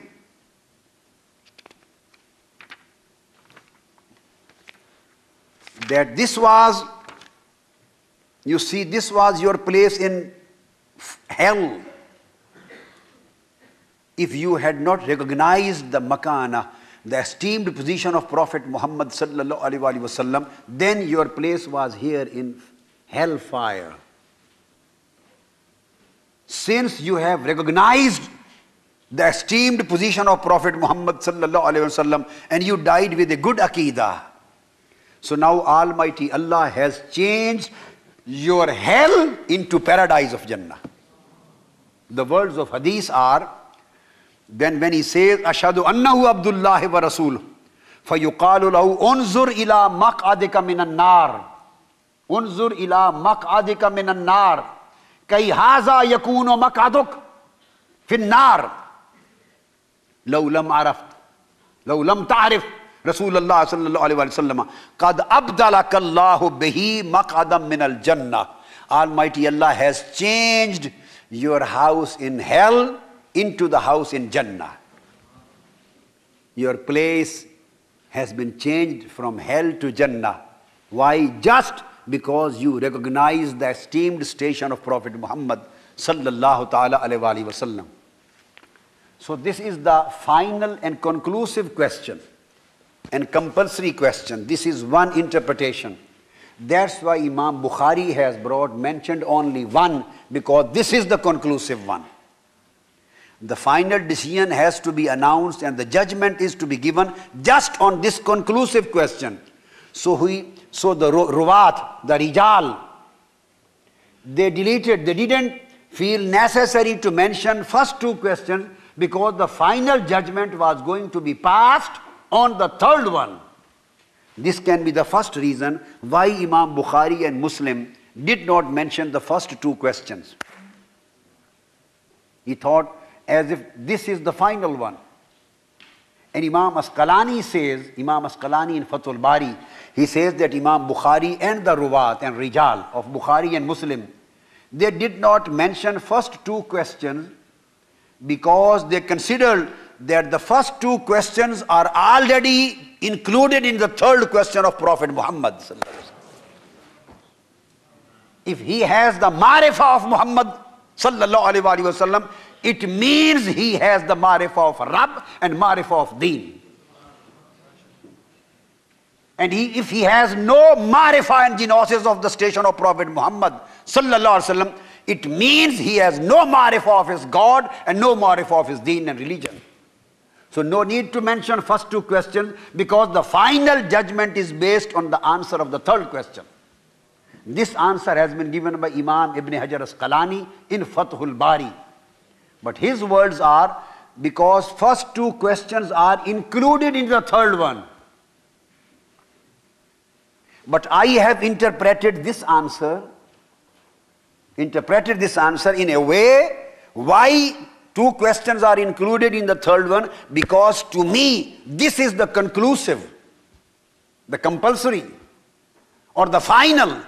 So if the conclusive answer is right, the first mistakes can be forgiven. If the conclusive one answer is right, then if you have mistaken in the first two, you can be forgiven. You forgave to give the answer about your Lord. You are not perfect quite to give the answer about your religion, but you recognized his beloved's position, so he say, forgive them. He has recognized my beloved, open the door of Jannah and send him there.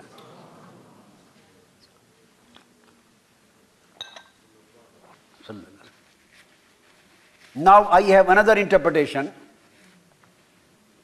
to explain this, and that is absolutely another new one. Interpretation. I understand that if you go through all of these ahadith,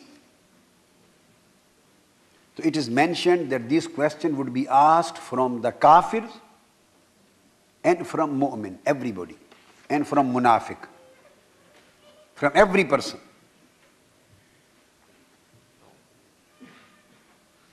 It is stated that فَأَمَّا الْمُؤْمِنُ أَوِ الْمُوقِنُ. Either if he is faithful mu'min, then his answer would be this. وَأَمَّا الْمُنَافِقُ أَوِ الْمُرْتَادُ. Munafiq أَوِ الْمُرْتَابُ. If he is hypocrite, munafiq, or he is doubtful. So his answer would be this. It means mu'min and munafiq, everybody would be asked these questions. And I have seen another ahadith where the word kafir has also come. This is very important to understand my interpretation which I am going to give. And this hadith is muttafaqun alayh in the Bukhari wal Muslim. فَأَمَّا الْمُؤْمِنُ فَيَقُولُ هَكَذَا. And it is stated, قَالَ وَأَمَّا الْمُنَافِقُ وَالْكَافِرُ فَيُقَالُ لَهُ مَا كُنْتَ تَقُولُ فِي هَذَا الرَّجُلِ فَيَقُولُ لَا أَدْرِي. So the word kafir is also mentioned in muttafaqun alayh in the Sahih al-Bukhari. So it means these questions are going to be asked from every kafir and every mu'min. Every non-believer and every believer. Now you will be able to understand my interpretation. Every kafir means non-believer. The one who does not believe in any divine religion, in any divine book and any prophet. He is kafir. And mu'min is the believer who at least believes in divine revelation and akhirah and any prophet and any divine revealed book. And they, Ahlul Kitab, can also be included in those. So to my interpretation, I think that this can also be the reason that all the three questions are for different purposes. All these three questions are for different purposes. The first question, Mar Rabbuk, who is your Lord, is asked to differentiate between kafir and mu'min, non-believer and believer.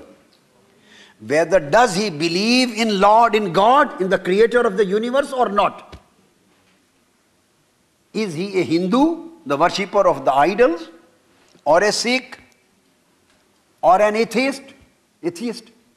Or is he a believer?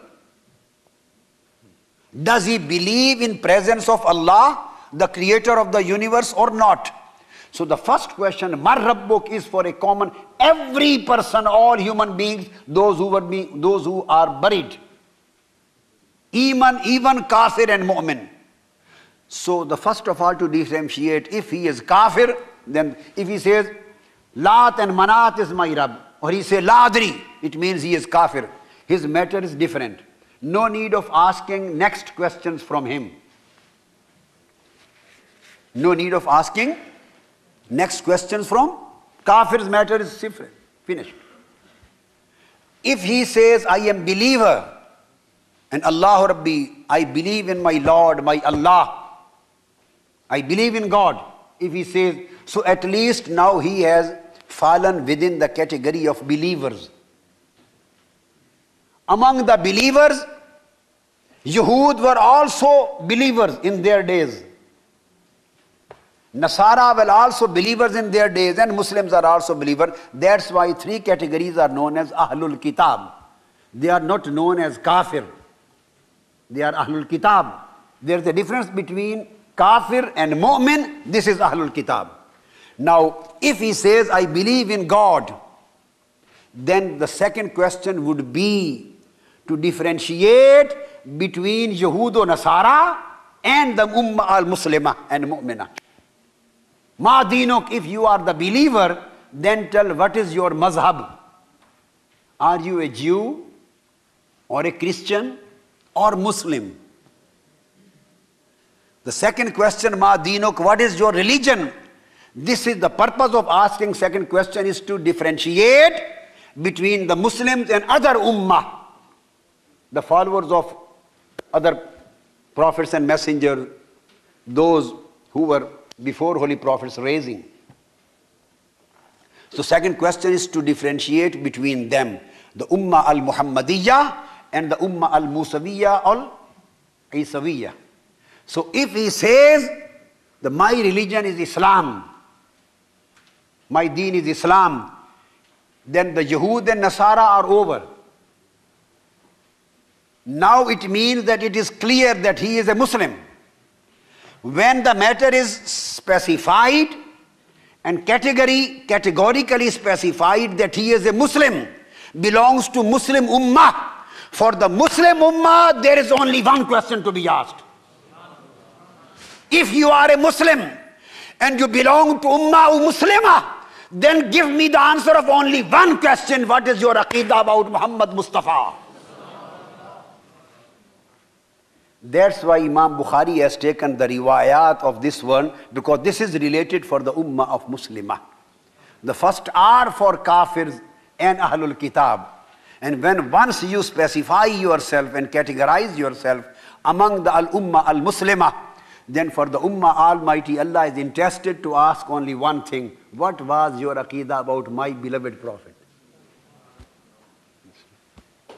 Sallallahu Alaihi Wasallam.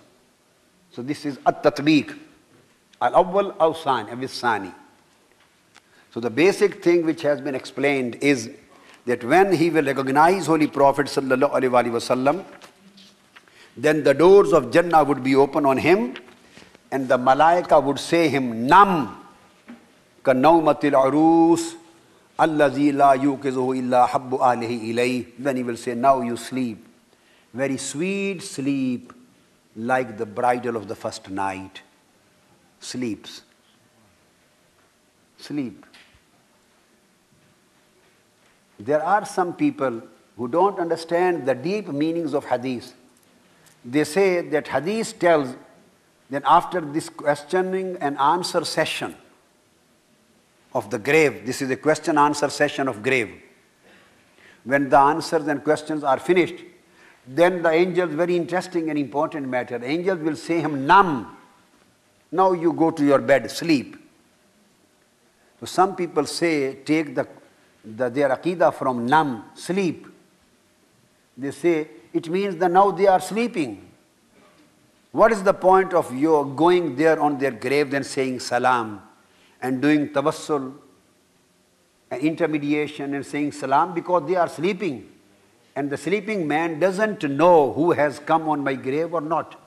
He is sleeping. He doesn't know who has come.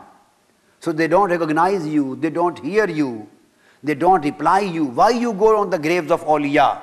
Why? Because now after the session of question and answer of grave was over, now they have slept. They are sleeping. This is a question comes in the mind. So I am finishing this session with my answer. This answer, that again thinking in this way is wrong. They have just concentrated on the word nam, and they have not concentrated on the next words, kanawmatil arus. They would be said sleep. Which sleep? Like the sleep of the bridal of first night. Sleep. As the bride sleeps in the first night. Now connect the both things. Sleep. As the bridal sleeps in first nights. Have you ever heard the bridal does sleep in the first night? Shaykh al-Hammami. No, I am asking because Shaykh Abdul Rahman al-Hammami, except a Shaykh As'ad Saeed as-Sagharji, except him, most of the shuyukh from Syria and Arab world, they have at least 3 to 4 wives. And they are not considered to be shaykh unless they are they fulfill the full sunnah. At least they have 4 wives, they are not shaykh. And they are not kamil. To become kamil, they have to do kamil marriages. That's I am asking Shaykh Abdul Rahman al-Hammami. Wallahi zurtu Makkah al-Muazzama. Waji'tu in the majlis al-Shaykh Jumul al-Layl.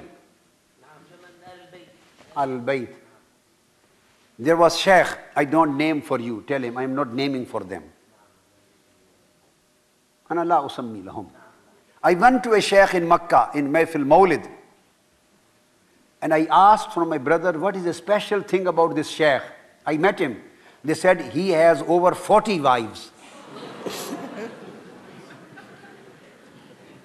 Do you know? I think you know. You know? He has over 40 wives. There was no Shaykh Abdul Rahman Al-Hammami to explain me the secret. How can he keep 40 wives? Then they told, then he keeps 4 at a time, divorces the 3, keeps 1, brings another 3, makes 4, then divorces the 3 along with the first one, bring another 3, makes 4. He keeps on making 4 and 4 sets, set of 4. And that's why up till now he was over 80. The total number of his wives which are divorced has gone beyond 40. So I was shocked. Nam. I was shocked. Then when I was leaving his hall, his house, I saw something written on the wall. During the days of Hajj, when I was there, I went to the wall. I just read. Hassan was also with me. And Shaykh Hamad was also with me. You know Hamad? You know? Yes.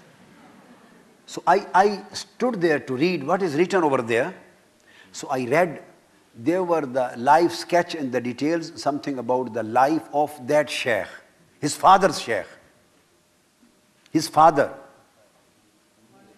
Ana la usammi.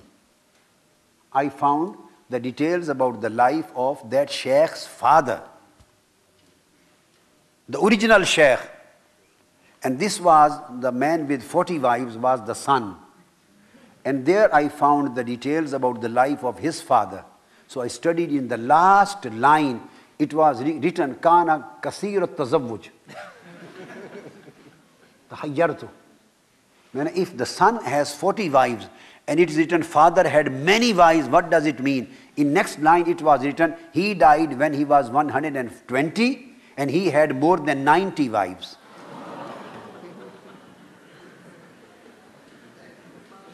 More than 90 wives. So if Shaykh Abdul Rahman Al-Hammami had done this kind of thing, karama, 40 wives, he would not have been here. He would not have been here. Maybe his one arm was in the hand of one wife, other hand in the hands of other wife, one leg in one wife and other leg in other wife. And he was just waving.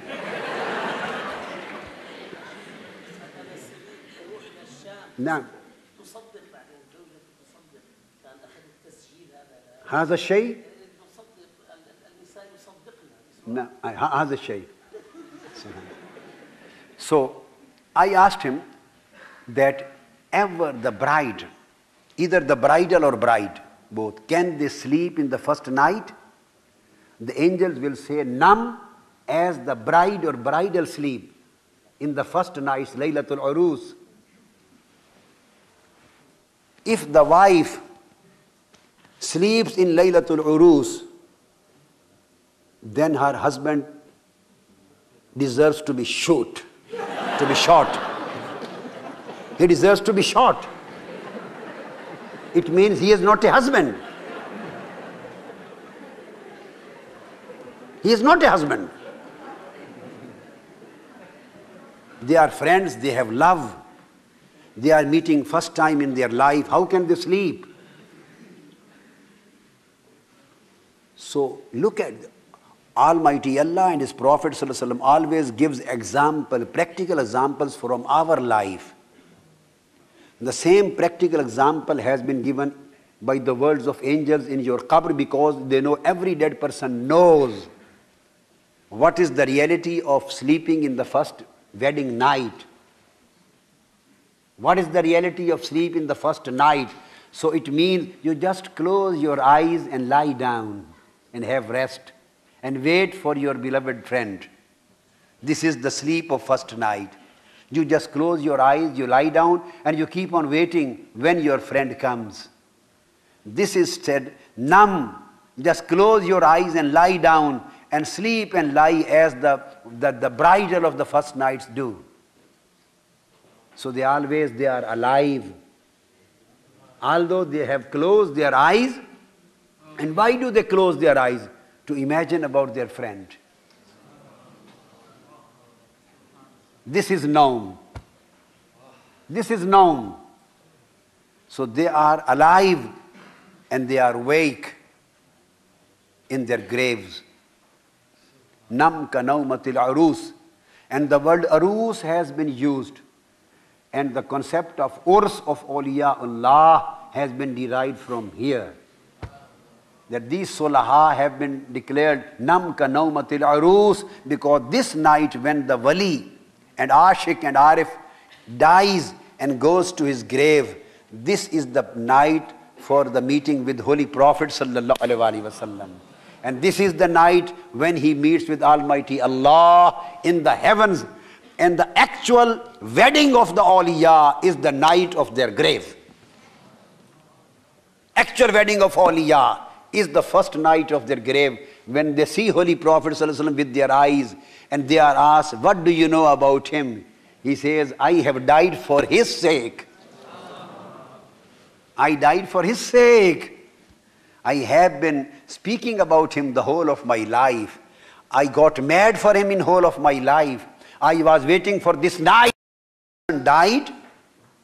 And he always used to celebrate the Mawlid of Holy Prophet, and he was one of the ushaq, the ashik of Holy Prophet and lover of Holy Prophet, and a true believer and a true follower and a true lover.